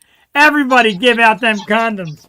Where was Could that you at? ima- That was at the Rusty Nail. They Oh, performed. cool. That's pretty cool. Practice safe sex while listening to great music. That is phenomenal. I was going to be inappropriate. You can. You're allowed. That's Go what we do. for it. Could you We're not imagine here for being that. the middleman in a threesome and pulling that condom out? Ah! Wait a minute. Now do you mention? Now I got to go back to this clip here because there is. It's not a clip. It's just a Just photo. saying. There's a movie coming out with both Sydney Sweeney and Anna de Armas where they have a threesome in this movie. I'd be in the middle of that. Then would you not be in the middle of that? I'm just, these are beautiful women, but you look at them and you're like, man, how photoshopped are these fucking pictures, I'll let you know Are when we I'm the really middleman. looking at it, or, is this just like... I mean, airbrush does a lot too, and it's Exactly, not you know what I technically considered a mean? Photoshop. So I would love to be in there, but I highly doubt that it is chicks that's... See, we were talking about catfishing earlier with her new panty line. Yeah. Oh, really? Yeah, because I said in technicalities, it could be like catfishing. You could be like, oh, hey, look, I got a bush, and then, no, I don't. But Oh, this that's was for that you. thing you were showing us last year that made us throw... Our last episode that made us Yeah. throw up. That Yeah. nasty Oh, that ass. made me Oh, throw up. You don't God. want to hear some of the things I've said on this show. It was horrific. Thank God I was working on my dad's lawn We tractor won't, during the we won't first get half. into we won't get into the dripstick. We'll The save that. dripstick or an Alabama hot pocket. Oh, Do my you remember God. that one? Yeah. That one was. Alabama Hot Pocket. It's Yeah. about as bad as it sounds. You might want to look that one up, but if you have a queasy stomach, I would suggest not. Yeah, no images. I'm curious. I do want to remind everybody real We've quick. had and we've they're had just- people look it up on the show. Yeah, Oh, good. and be repulsed. I want to remind everybody we have the pink banners. We're running the pink banner throughout all of October, of course, in awareness of breast Yes. cancer. People that have fought, people that have won, people that we know close to us fighting. Keep fighting. Get checked. Men and women. I know men that have had it. Get checked. Be safe. And anybody out there who may be suffering, be strong. It's tough. And there's real I'll throw warriors out my there winning it. sister out there. She's a breast cancer survivor. Congratulations. Really, Yeah, congratulations. My wife That's too, awesome. and I Yep. know, I'm sure you know people. You do charity work, Oh yeah, with your daughter's cheerleading squad and all that. So I know that you know what it's all Yep. about. absolutely. It's time for we'll go to a happy thing from a sad thing because it's Vin's random facts. And I'll tell you All what. right. First of all, Vin, our Flyers are playing some damn good hockey. They look like a real hockey They team. are. Man, Give us- you get excited when the game nights come on, right? You're not I'm like, getting geeked now. Now I'm like, okay, I might sit down and watch. Yeah, I mean, you got three lines that are all playing well, and my favorite, Bobby Brink, line 3. We all know that they're Yes. really putting some numbers down, not just goals, but numbers in general with how they're playing. They're all putting their points in, so it's exciting. It's good hockey. Let me cut that off real quick with why I love hockey and football so Yeah. much because our Sixers are getting beat by a solid 8 points by the Boston Celtics, who don't have Jason Tatum tonight. That is terrible. So, Vin, give us a couple of random facts. You like to do one? I will, Flyers, and you one- know one what? Just Eagles. I'm going to go with your theme about let's make it happy, and I'm a very make lemonade out of lemons kind of guy. So we had something very sad with Sam Rivers passing here, so I wanted to kind of make some lemonade out of that with our random facts. And I said, All right. when was the last time Limp Bizkit played our home of our Eagles and our Flyers? Well, Eagles, that was kind of easy because, as we know, we just had the big M72 tour come through this past summer with Metallica. And May 3rd of 25 was when that hit Philadelphia, and Limp Bizkit was one of the openers. So that was a little too easy, so I had to dig a little deeper. All right, so I And did we the went Pantera deeper. night, so. Well, and check this out. what was the time before that? I think I was there. Was it not the Electric Factory? Veteran Stadium, buddy. Really? July 12th, 2003, the Summer Sanatorium Tour rolls into Philadelphia in the Veterans Stadium, and Limp Bizkit is part of that tour. So, the other one that you really had to dig deep for is when in history did Limp Bizkit play the home of the Flyers? Man, you got to go way back. We're talking September 26, 1998.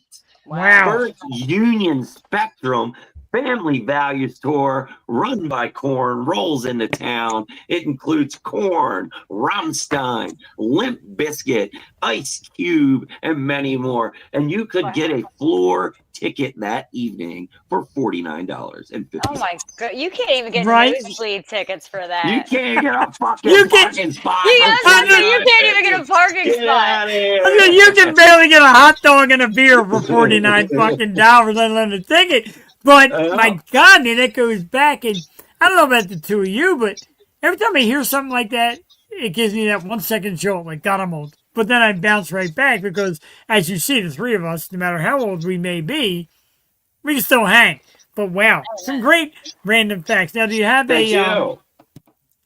So those random facts go together, Flyers, Eagles, or no? Yeah, because that was it. I went for when did Limp Bizkit play the home of the Eagles and when did they play the home of the Flyers? You know, that was looking through a couple different things. That was the only show that I could find that Limp Bizkit played at the home of the Flyers. Wow. Yep, they have never ever had a no Xfinity, no Comcast Center, nothing. Because they did play the Over in stadium I just Jersey, mentioned. they had a bunch at the amphitheater on the history list there. I mean, No, they that was- played the TLA here in Philly, Yeah. which is fun. They Mhm. played the TLA. Me and my wife went. And at the time, I was like, oh, aren't they like done? Aren't they like dead? Isn't that past? I'm like, okay, you stay home. I'm going. It was such a good fucking show. And Angela, like, everybody has started to come back around to being a Limp Bizkit fan. Well, I'm going to tell you what, this shirt I'm wearing, this is from the May 2022 tour, which was the Limp Bizkit Still Sucks. That was like the big return tour for Limp Bizkit. So me and my buddy, we bought tickets for the Baltimore stop. And it was, I think Limp Bizkit was really like the only kind of known band. There was a bunch of other unknown bands on there. But man, it was on a Sunday night. It was at the UMBC, which is now the Chesapeake Employers Arena. And the place was packed, sold out. I mean, there's probably like 10, 12,000 people there. And it was great. It was absolutely great. And I'm kind of sad that I missed Loserville. Like now I think back, like Loserville would have been a great tour. Oh, I saw Loserville at Incarceration because 23 was Loserville. One of those stops was at Incarceration. That was probably one of the best Limp Bizkit crowd experiences I've ever been in. Was that because I did not go to Woodstock '99. But then they played that tour in Virginia that July, and we covered it for American Mosh Pit. We did tailgate interviews and all that. Then we went inside and we were part of the floor. So that was Loserville was good. Loserville, and that dude was weird at opening shit up. I'll tell you that. Worse than Corey Feldman? No, it's so weird, dude. It was so weird. I think that's who it was Corey Feldman that opened it up. It might have been. Angela, I will reiterate when the show's over. Check out American Mosh Pits and some of the great work that Vin did with them when they travel. Check out their YouTube channel. Because Vin used to be deep in the throat. Of course, he had to take a little time off. Mhm. That's why we kind of recruited him here to do some of his great stuff here. But I'm telling you, man, being in the heart, being in the soul, being in the mosh pit, Vin lives it. Have you ever Yeah, no, moshed? I definitely want to check that out. Definitely. I grew up very deprived in the concert area, so I didn't get to go to any of that until I was over the age of 18. But I do remember my dad would be that person who would go and scout the tickets. So he would be like, "Oh yeah, come and have a father-daughter bonding night." Sit your ass in the car all night while I stand in line. I'm sitting in the car shivering, and I'm like, I don't even get a damn ticket out of this. He's like, "All right, time to go home." I'm like, "Well, ain't this some shit?" I had some Oreos in a cold car, Oh, that's good. that's a whole other segment we should do in the show sometime called "Why Do Parents Have Kids?" I used to always say to my parents, "Who would you have me so I can shovel snow?" And then my father would get pissed and push me out of the way and start knocking it out. But making your daughter stand out for concert tickets, boy, that's a good one. Wow, that's a new one. That's a level right there. I got That's to a stay in the level. car until we got close. And then it was, Ah. okay, now wake your ass up. But I still slept in a car in the city as a child while my dad was down the road in a line. Like, here's some That Oreos is and some so Fritos. Do you funny. need some milk? Like, you'll be okay. And then it's like Yeah. first thing in the morning, it's like, all right, get here. And I'm like, I don't even get a ticket out of this shit. I got some Oreos, some warm milk, and a car. Like,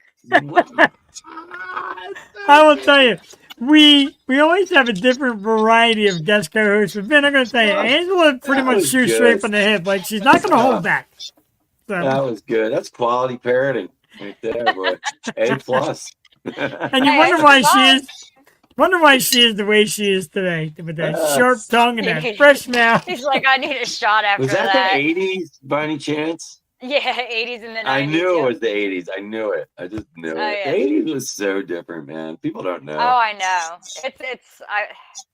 I wish remember I could go back. one of my old man 80s lines that I break out on people is I remember riding in the back of a pickup truck from Delaware to Ocean City, Maryland. I mean, on the highway doing 75, waving at cops as we're riding by. You know? Oh my God. They did not care at all. And now you have these kids who were like, ew, I have to touch a hose when I'm looking at them. Like, that was my life source. Like, I know, right? We I made wasn't bombs allowed out in of the hoses, house. you know? Hoses, yeah, when you were kids, hoses were the hoses were your life support. You drank water out of it, you played with it. You bathed in it. Like, you bathed and you made water balloons out of it. Yeah. It was literally a life source. Like, Well, these kids, because these kids now are all about their, oh, Mom, can I borrow your phone? Dad, where's my tablet? Get me on a laptop. Get me on video games. We had a hose. A hose was our fucking hero. You know what I always think about is, like, you know, when I was a teenager, there was no buying bongs or bowls online, or you had to literally like make them or like find that one my head favorite shop was an in apple. I did. I in like the that. city, I like the you know? apples. Yep. And I can imagine how these kids today would survive trying to smoke weed in the 90s and 80s. Oh like, my God, they no. would I have never remember, got the like, job done. They literally- would have gave up. Oh yeah, I remember literally being like, all right, I'm gonna take this apple. I'm walking past the recycling can. There's my dad's old beer. Let me karate chop that shit, poke a few holes. Like, Oh, we were all such engineers back then. You know? Oh my God. My buddy used to make little pipes out of aluminum foil. And you would hit it and like, dude, I don't think I'm feeling right. Ah, you're fine. It's just good weed. I'm like, no. fingers would burn. I think we're burning metal and inhaling it. Oh yeah, Your fingers would definitely burn. Like, you would look like a freaking, no offense, Nate. You look like a freaking crackhead by the time you were done smoking a little bit of weed. Your fingers were roasted. You got tinfoil all over the place. You got fucking weed shards everywhere. You were a goddamn mess. How many can bowls did you smoke in the 80s and 90s? Oh my God. Jeez, oh man. All right, so let's do this. Let's do this. We'll start with Vin. Yeah. Weirdest apparatus you ever smoked out of? Oh, we had a one of those Coors Light party balls, and we turned it into a gravity bong. Oh my God. Do you remember the Coors Light party ball, dude? Oh yeah. Yep. So we turned one of them into a gravity bong. It was in, my buddy, he was like 18, 19. It was like his first trailer. You know what I mean? I think the party central. I think there was a piece of furniture in it. But we had a gravity bong in the bathroom, in the bathtub, made out of the Coors Light party ball. That thing rocked, bro. Oh, Angela, how about you? Because mine's got to go last. A fish tank is probably about one of the most unique. Whoa, that's pretty creative. Yeah. And the Yeah. worst Fish part, tank. listen. There was fish in it? Do not judge me because I was young and dumb and it was not my fish. But that beta, I think, got contact high. Oh, that beta was ripped, bro. That thing was. It stayed alive though. It swam slow as shit for a couple days, and then the water cleared up a little bit, but it survived. I mean, They ordered a pizza. It was good. There's a pepperoni Ding plate. dong, what the fuck? Yeah, it's Fritz the fish here. What the fuck? Yeah, what is going on here? Door dashing right off your cell phone. Now you're high. You don't know, dude. The fish would have had to use the payphone, okay? It would have had to have made a collect call to get its pizza. Back then, I guess so. Mine's not that weird, but mine always had bad repercussions. So when I was in high school, in shop class, we were dealing with plexiglass, and you would shave it down and make it into different shapes. Well, some dude made a bowl out of it, and I wasn't a big smoker back then. I did. He realized for a that's while. plastic, right? Right. So here's the thing. Talking about aluminum foil. Wow. So one day, probably about 20 of us took a hit at it. I took one hit. Everybody's going nuts with it. Everybody's tripping. Dude, half of those dudes were out of school for 2 weeks because they got so sick. I'm like, oh my God, oh yeah. I mean, mine's not creative. Mine's got a bad ending. You gotta think too what was in the plastic then versus now. I'm not saying now is any better, but imagine what you inhaled. I'd rather inhale rat and you're shit. talking because about tinfoil. Tinfoil was probably your savior in comparison Yeah, to Tim that. was the least of your concerns. You guys Right? are fucking fired up. Plastic. They're freebasing plexiglass. Yeah. Having Richard Pryor moments. Need a plexi, bro. Yo, call that dude. We need some more plexi. Yeah, bro, I need that plexi. I bet you probably wouldn't even have noticed the fish in my bowl after smoking your plastic. No. That's what scared me about weed. I'm like, man, this high is scary. No, it's a fucking plastic rolling through your lungs, bro. Yeah, I'm good. Oh man. 8,000 pounds of plastic. I'm good. That was good. I got a little bit of waterage going, but that was good. That was good, Joe. That's what I like to do. I No, try we to. now know. We now know what's wrong with you, so that's good. My wife said the other day, or she said tonight, she's like, oh my God, you're so good. Like, you deliver so good, and you let the show flow, and you speak, and you control it. And I think that's why. I think I'm so burned the fuck out. I don't even realize what I'm doing. Turns into beautiful chaos. Pickled from plexiglass. It's pickled. Pickled pickled? I can't even say it. Pickled plexiglass brain. You know what? There is no, and I love everybody who's guest co-hosts, etc. There are no two. Bro, did you hear There that? Norton there. That's when I was getting good. There is no two motherfuckers on earth I'd rather have this conversation with than you two right now. This is on point. Solid. Guys. This is solid television right here. This is why you tune in, It's right? also. Listen, I that's rewatch true, this Justin. shit to entertain myself all day. I know. Oh. That is some good shit. So, Ange, we're going to take you out of the picture a little bit, although we're having a great time because we need to embarrass Vin this week. That's right. We're going to pick on Vin for a change, not Jeff. All right.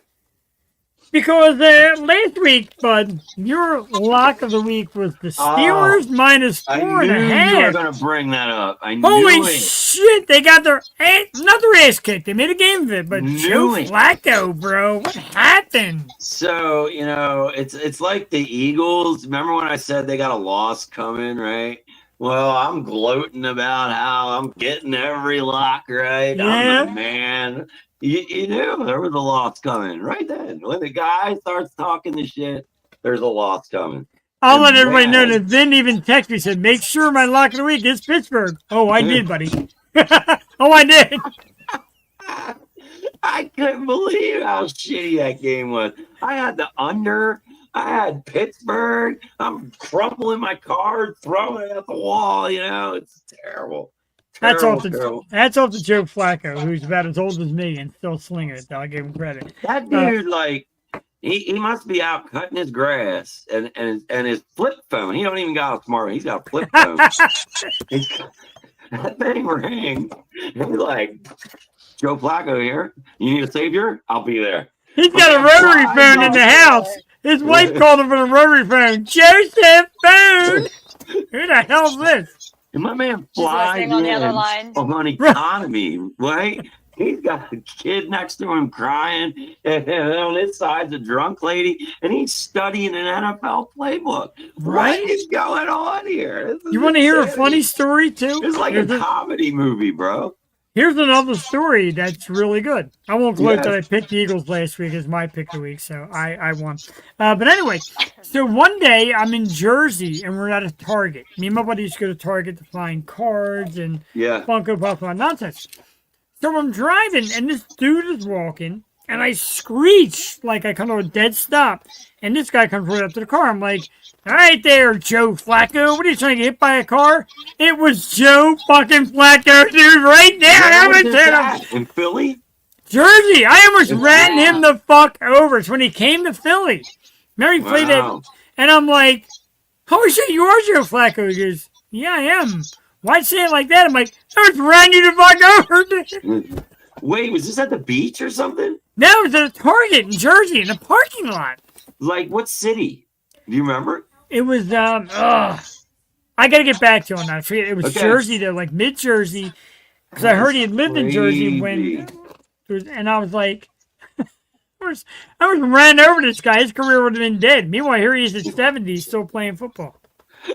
He may be playing in 70s. You never know. That dude. You know the what? flip phone never stops ringing, you know? I got scared if they next told him, Joe. Oh my God, do you remember that thing? It was so Oh, obnoxious. I love the it's next great. time. Oh, I except had them- one, but that was so obnoxious. But it's no different than everybody walking around on speakerphone today. Like, Wait, no. Do you remember Jeff, that goofy quarterback for the Colts?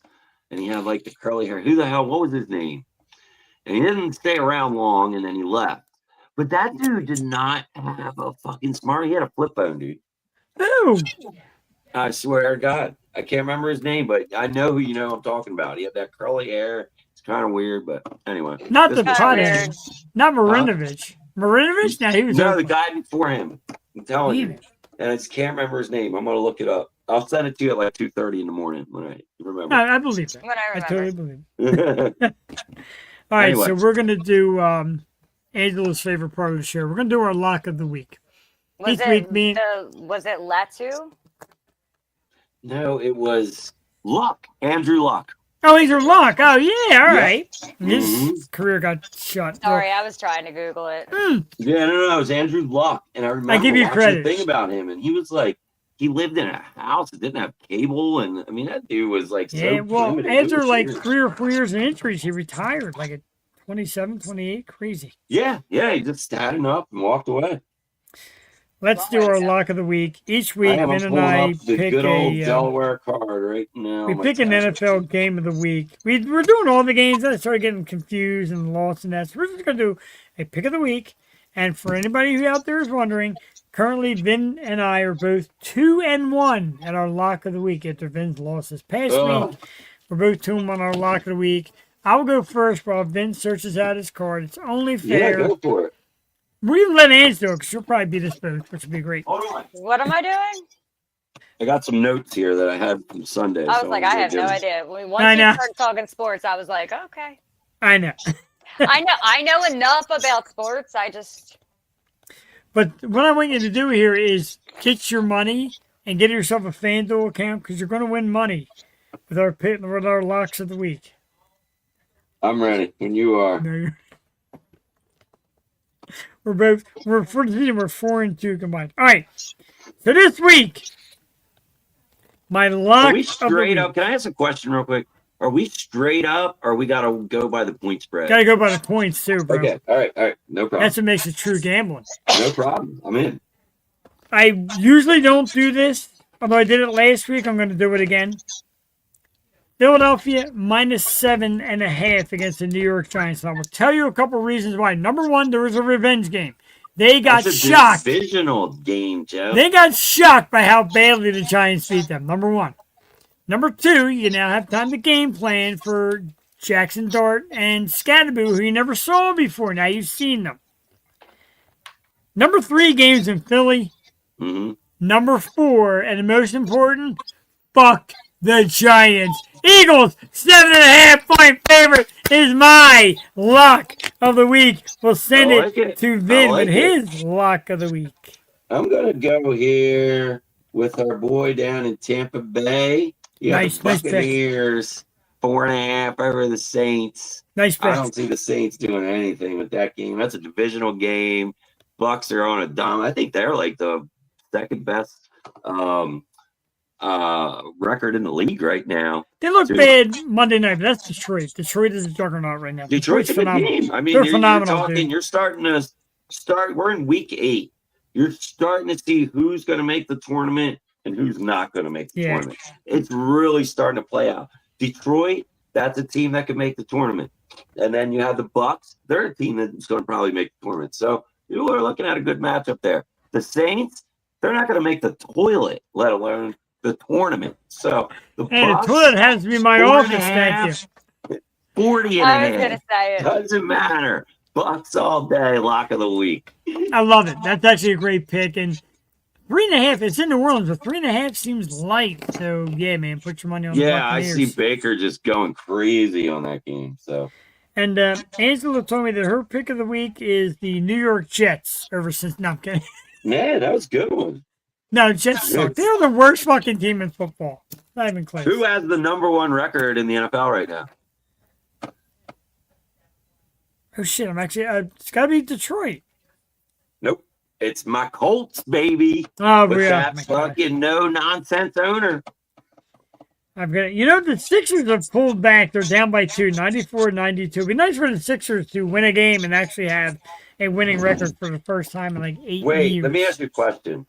Let's Please. go back to last Thursday when the Flyers had their home opener and the Flyers lost, the Eagles lost, the Phillies lost. No. Jeff, how much did you drink that night, buddy? That's what I want to know.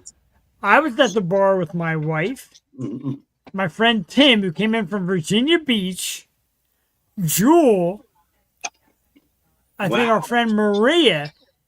So Jewel, and I don't know if you knew this either, Jewel is like a Philadelphia Phillies at least, diehard, chewing on the napkin, hiding her face on every pitch. I'm like, Jewel, what are you doing? Yeah. Her tension was out of this world. And I claimed it the best / worst night of my life. Sure, I'm out with friends having fun, drinking beers. Tim's in from Virginia Beach. Great night. And all 3 of my Philadelphia teams were getting their ass kicked. All of them. Oh. Every single one. And I'm telling you, we went to Irish River, which you know is phenomenal. Yeah. Great grub, great drinks, great staff. Bad evening. Bad fucking evening. Man, like the one guy said when I said, yo, might as well get the Flyers on. He's like, why? This night is shot. Everything we're doing, we're losing. Why do you want more? Shout out to that guy. Irish River. I mean, he had a point. I parlayed the Flyers with the Eagles that night, so wah, wah. Well, you should parlay him with losing because that's what we do. I know, it was a loser parlay that was. Big fucking losers. Do you want to know how much I know about sports? Yeah. How much? I know that parlay is what they say in Pirates of the Caribbean. Okay, all right. Well, that works. That deep. works. Pirates of the deep shit. Caribbean, they're pirates, they're better than Well, is Raiders. it? I mean, I don't know. I had to speak at some point. Me being quiet is like very rare. The 2 are 2 peas in a pod because you know always like to be quiet, and I enjoy that. Everybody says because like on Tuesday night, Jules like, dude, can I get in? Yeah, you can. Wednesday's a little different. We're all trying to get in. That's what she said. It's a little disgusting. Is that? Oh wait! Don't go nowhere. We have our spam of the week. Oh, Best viewers, steamfood.com. Remove the space at OEQ capital NY632 from our man high_speed outburst QSK is our spam of the week. Fuck you, spam of the week. You're out of here. Well, I'm going to go ahead and send them my social security number. Hold on. Don't forget to cut him a check while you're at it. Right. I was just right going to put my after credit card number on there, too. Here you go. Here's my right after Right, take it all. Take it all. Right after Ange marries the Prince of Arabia and his father sends me mega millions of dollars. Yeah, Who falls for that shit? You know, it's There's a lot of people shocking. It's that shocking. it Being is. someone who I've taken, my parents aren't the first elderly I've taken care of. I've done this for a while, and Jeff knows that. And it is shocking the amount of elderly that fall for this shit. And it is. And you're talking, I know people that were super intelligent, well respected individuals in their professions and careers, and they fall for this shit. And it's insane. It's insane. Yeah, I've noticed that like a lot of elderly and a lot of very, very young, and typically young with money because they're extremely secluded. They don't know shit. And it's And I like, think oh, they're okay, wait, here, I could very do an investment or something like that. well. I think the young too. Some of them are very hungry for attention, and that they get sucked in that way. Yeah. Where I I think know the some. elderly, I don't know, because most elderly people want to be left alone. They don't even want to be bothered. I know some. How I the know hell they're some. getting sucked in? I have no idea. I know Yeah, I some don't know. 50-plus-year-old dudes who scream for attention. Right. Yeah. Every Tuesday and Wednesday night, right here on the Show. Make sure you subscribe on YouTube, follow us on Facebook, and like us on Twitch. And don't forget to go to the website, www.theyoshow215.com. We got a lot of great acts coming up. We're going to let them in real quick. And then we're going to bullshit for another few minutes and get the hell out of here. Sound Next. like a wiener. Oh, I'm a wiener. Next Tuesday night, I love hot dogs. There's hot dogs you do send me pictures of, dude. Beautiful. I've been serving hot dogs for the past 2 days at customer appreciation. So You got to watch. Ben, I'm going to warn you ahead of time. Next time you see Ange, you got to watch every word you say. Because every phrase she turns into the filthiest fucking thing. I was Love trying. it. I was trying so hard not to because I'm like, no, let Jeff actually talk for once. And There's announce blood it. coming out of your lower lip, dude. Yeah, it was hurting. It was hurting. I Guy's can got see it. wieners in his mouth. What the hell is going Jeff's on? got big wieners. October 28th, we do the Halloween thing. And if you've never that's cool. noticed, Jewel and I get a little bit of dressed up. I got my costume ready. I hope it comes out good because it's pretty simple, but Is it seems to be Japanese? No, it's not Jeopardy, but it's the theme of something people have been calling me. And it's kind of cool because I'm doing my Halloween. I'm going to Presley's Haunt this Saturday. Very cool. So we're going to do So the I'll make show some here. clips and I'll send them over to you, and you can use them in your Halloween episode there. Do I still have a Jeffany picture? Yeah. Sorry. I can't find it. Where's Jeffany? I don't know, but you better find her. She's hot. She's hot. She's hot. Vin, I'm telling you. Vin, if I had to have my twin sister marry somebody, to be you. This is Jeffany. Baby! Woo! Her beard's nicer than mine, too. Looks like a German lady at an Oktoberfest. Yeah, Angela is a filthy mind. Vin is also a filthy. We're all filthy minds. Ange just gets the ball rolling. Total Phil. She's the John Stockton of our conversation, if you will. So October 28th, Kelsey Livingood, who does a character Mischief the Clown, claims she's coming on as Mischief. That'd be really cool. Our Halloween spectacular, October 28th. October 29th is metal band Cryptid. That's good. A band you love yet. Yeah. They'll bring Ange back. She loves this metal stuff. Tuesday, November 4th, our great friends from Bryn Athyn, local band, great band, new music dropping Halloween night. They'll be here. November 5th, the awesome metal band In Memory will be in the house. Very excited for those dudes. November 11th, a great artist that plays the short points all summer and comes back to us, Gab Shinqua. God, I hope I said that right. But that'll be November 11th. November 12th, Poet the Band. November 18th, my good friends Joe Defiant and the dudes from Defiant. Then, you know, man, from the Central PA, they are the shit. Yeah. November 19th, metal band Screwed Ends. November 25th, we have a comedian. Competition's up. Oh, that's April cool. Burke. Oh, yeah, she's funny as shit. Her post cracked me the fuck up. That's November 25th. November 26th, we have rock band Twisted. December 2nd, the one and only from Traverse the cool. Abyss. Eric Abyss is in the house to talk about Mosh for Tots, his Nice. awesome charity that he does. December 3rd, Jocelyn got us this band, so Jocelyn Rogowski will be back. Sense of Purpose, very cool band. We look forward to that. December 9th, we go country. Yes, Yosho sometimes does country. Ansel Brown is our guest. December 10th, just booked the other day. Fatal Misconception. Shout out to Debbie. Fatal Misconception will be in the house on December 16th. Local violin extraordinaire Tink Thompson. Make sure you tune in on YouTube and Twitch I'm excited. and Facebook. I'm excited. You I'm gotta excited to have have Tink you do back. some. Tink should do some Christmas stuff. It'll be getting that time of the year. Willow wants to get back into violin again. Oh, I love it. I'm telling you, Tink has been great. I forget the other ladies we had on. There's so much information in his head.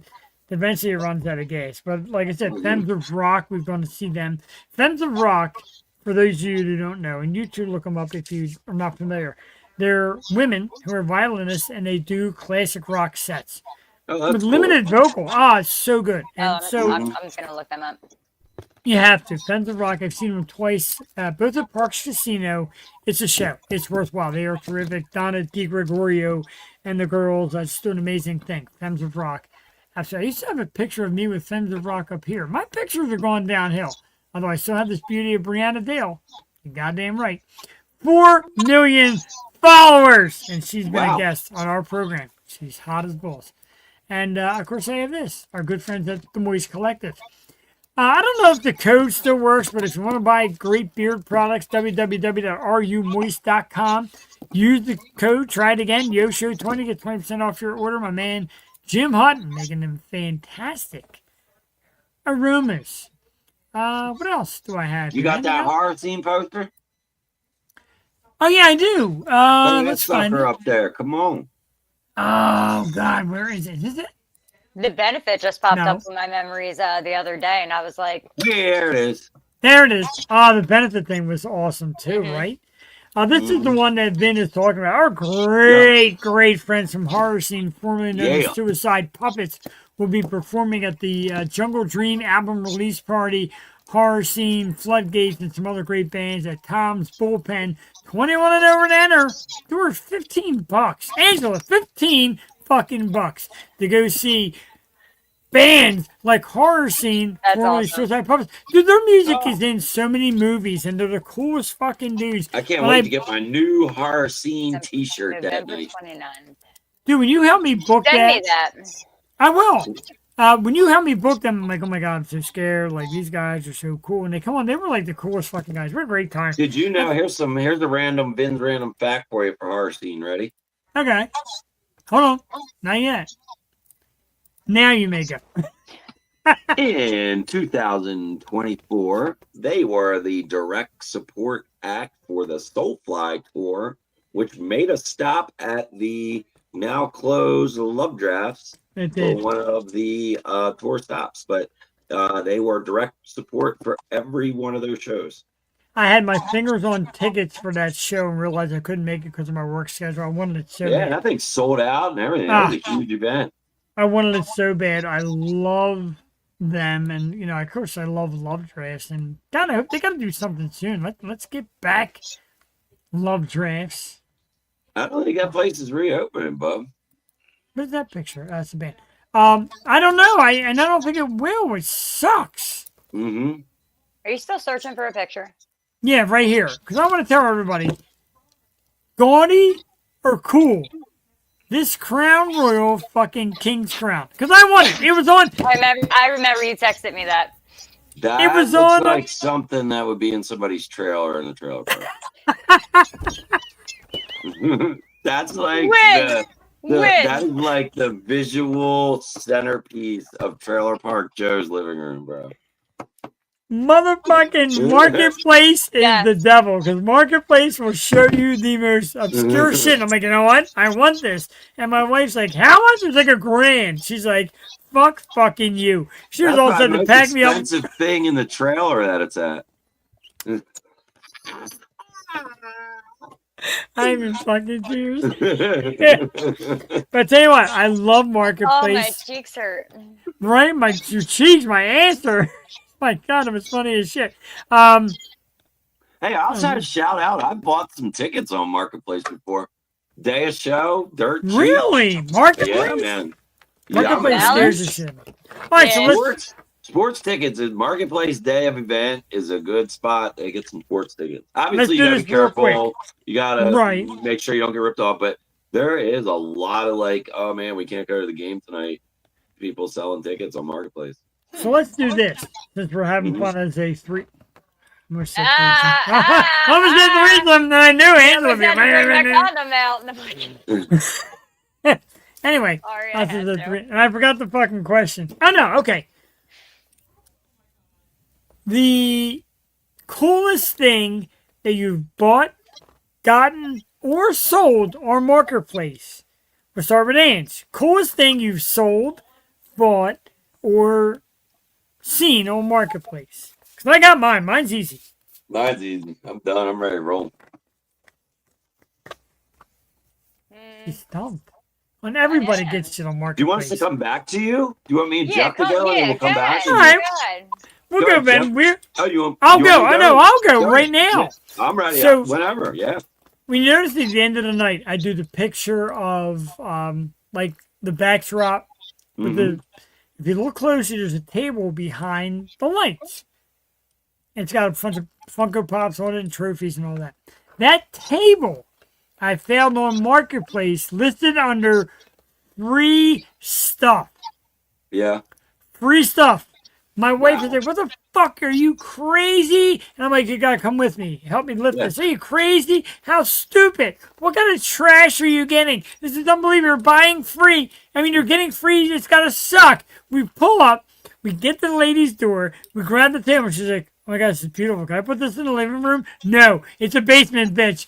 Best ever. Ever. What the hell's it Very called? Marketplace. Best Marketplace ever. Vin, give us a Marketplace, bro. So when I was a single dad, I had a antique and furniture business for a side hustle. That's cool. I like that. And the kids were able to do it with me, so it was an easy thing to do and not have to get childcare, make some extra money. And anyway, we would buy a lot on Marketplace and then resell. And I found an antique barber pole in a barn. Wow. And the That's dude, big and shit, it was the dude. top piece, and it was, had a little damage, but it was Yeah. relatively all there. So I bought this from this dude for $40. I flipped that fucker on eBay for $600. Believe it. That was my best Marketplace buy right there. I gotta tell you, during COVID, you could get shit for cheap. A lot of this Funko Pop collection was built during COVID. Buying them cheap Are they and your reselling. COVID-19 babies? They all are. All these crazy bastards, including you, H. Freely. And I know, because you're the curious type. I know you got a good Marketplace. Wait, you got any Limp Biscuit Funko Poppos up there? No, I don't think they make any. Oh, we're gonna have to get you one now. I'm gonna get a Fred. That's gonna be my next mission, is to find him one now. Yeah, find him a Limp Biscuit one. That belongs on the wall now. No, agreed. I know there's a Fred Durst one. I don't know if there's a Sam Rivers one, but I know there is a Fred Durst one. I'll have to look. And I want your best Marketplace story, because I know you got one. Honestly, no. The best thing I think I've ever gotten off Marketplace is an axe. That's pretty cool, though. I mean, or just an axe. It's just an axe. I mean, I threw it all the time, and it was really good at getting bullseyes, and it was comfortable in my little petite hands. Perfect. But like, good find. Yeah, it was an axe. It's a great find. It's Good a great deal. one. Limp Biscuit, I'm The gonna shit have that to. I look for. Let me go find sharp objects. Right? We look up sharp Yeah. objects. So no, I remember once, because I told you I managed Bury the Hatchet, and Yes. I may or may not be a little heavy-footed, a little, and I'm driving down the road and I get stopped because shit happens. Well, the cop comes up and he's like, license, registration, proof of insurance. Sure, here you go. He's like, where you headed? And I'm like, oh, down to Bury the Hatchet. I'm a manager there. And he's like, okay. Are there any weapons in the car? And I'm like, there's an entire bag full of knives and axes. And this man went ghost white because he was like, all right, wait, there's firearms in a glove box, shit like that. But you're telling me you have a bag of knives and axes? And I'm like, yeah, everything from like this big to like 2 feet. I'm like, there's a whole bag back there. explaining that to the cop and having him drive me to bury the hatchet to make sure that I was not some type of like serial Oh, killer that's was good shit. yeah. I'll That tell was you, one for the books. Then Angela's the kind of girl that we got to take out onto the streets and do kind of stuff. Ah. Marketplace story. I want to hear your marketplace story sometime, Brent, because me and Brent spent the week at TwitchCon. We had a great time. Cool. Brent knows so much about TwitchCon. I'm telling you, bands out there, get a Twitch account. Make it happen. Even American Mosh Pit's been, tell them or tell us, because we're on Twitch. Get on Twitch, man. It's really a great spot for people to start to discover. Sixers 113, Celtics 111 with 23 seconds left. That, of course, is going to be a Sixers loss, as you know, because that's just our luck. Massive thanks to Full Disclosure. You can find them, Full Disclosure, on Facebook, Full Disclosure, Instagram, Full Disclosure 305, www.fulldisclosureband.com. Music on Apple Music and Spotify and YouTube. Angela, I didn't have the heart to tell Isabel that video was so goddamn hot because she looked amazing in it. I tried. Listen, did you notice I made it an appropriate comment because I was trying to be, a little more appropriate? She's sexy. I'm not gonna lie. She's sexy. The video was sexy. Then I never saw the video until yesterday, and I'm like, oh. And then I played it here and we let it go. But they're a talented band, and she's great, and they're all great. So we thank them. Then, of course, I thank you. Nailbite is the heavy metal shot of the week. And I remind everybody that Vin and I do constant collabs. So follow us on Instagram. Follow us on Facebook, etc. for great collabs, great story stuff from. Look for some Saturday night. I'm going to throw some up when I'm over at the 301 Devil's Playground doing the haunt. Love it. Absolutely love it. And Ange, I thank you. You are always a fucking treasure on here. I love it. I love the way you improv so beautifully. We don't script. I don't think Angela has ever read anything off of the script I send, and I love you for that. And you lost some weight. You're looking sexy. I go on and say, and, okay, here's I need. I go on and I go. I need to. Fuck that thing. We don't need that. Script. Nope. So, do you have the guts to stand up and show us your weight loss progress or not? She's gonna do it. Listen, you know I'm business at the top and PJ's on the bottom every time I'm on the show, right? Yes, you are. I think we're here for the business stuff. Hold on. I'm going to have to... All right, here we go. All right. She's going through I give you a bravo. She's going through an amazing journey to lose weight and get back, and you look terrific. And again, you're a great friend of mine. I love you. I adore you. We got to get together soon. I miss you. It's been a while. Let's hang out. Let's get drinks. Let's bullshit. Let's bring it back on November 29th. All of you. Listen, I definitely want to go to that. That's why I said make sure that he sends me that, because that is one I definitely want to attend. Oh, it's going to be a killer party. Horror Scene's going to rock that place. Floodgates. I'll be there with a bunch of people, so it'll be a good time. I love them. They're so cool. I absolutely love them. We will be back. My God. Yeah, what he said. We will be back next week, next Tuesday night. It's our Halloween Spooktacular. Kelsey Living Good as Mischief will be on the program next Wednesday night. Cryptid. Vin might be in the house too. Let's get the hell out of here for the night. I thank you both for chilling out with me. You, Full Disclosure, Ange, Vin, much love. Great night. Vin, I'm going to do something fun for you tonight, buddy. I'm going to take us out with a band you introduced me to, and I love it. Motherfucking Cody Parks and the Dirty South. This is Thunder Cash 69, and we got to get back to him because I'd love to be on the show, but let me get my tour done. After it's over, this fucking guy's going to be on the Yo Show. We're bringing country metal to the Yo Show. I love it. For Ange, for Vin, for Jeff, the Yo Show. Have a great fucking Wednesday. We'll see you next week. Goodbye. Love you, motherfuckers! Go Flyers! That too. Bye, guys.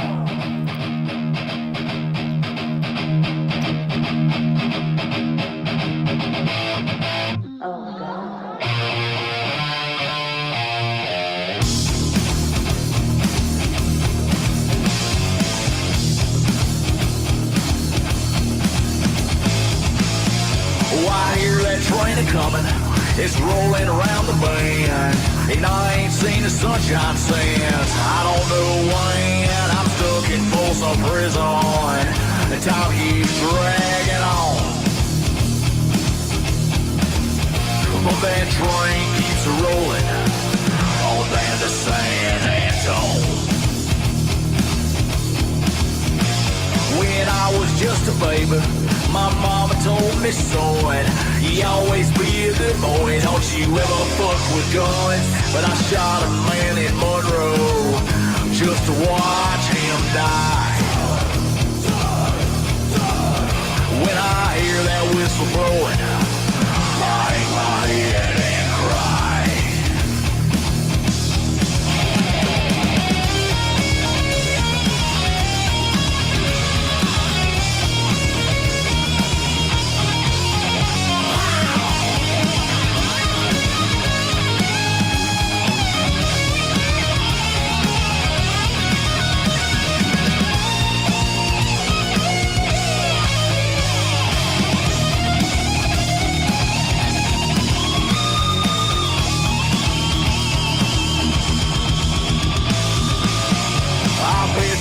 Folks eating in a fancy Dodge car. They're probably smoking reefer and drinking PBR. Well, I know I had it coming. I know I can't be free. But those people keep moving, and that's what tortures me.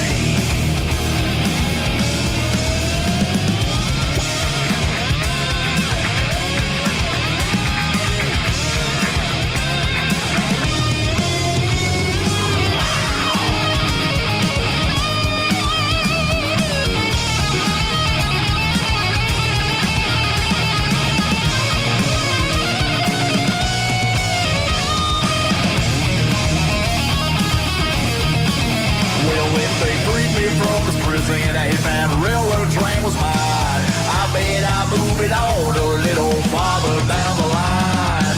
Farming for some prison, that's where I want to stay. And I let that lonesome whistle blow my blues away. And I let that lonesome whistle blow my blues away.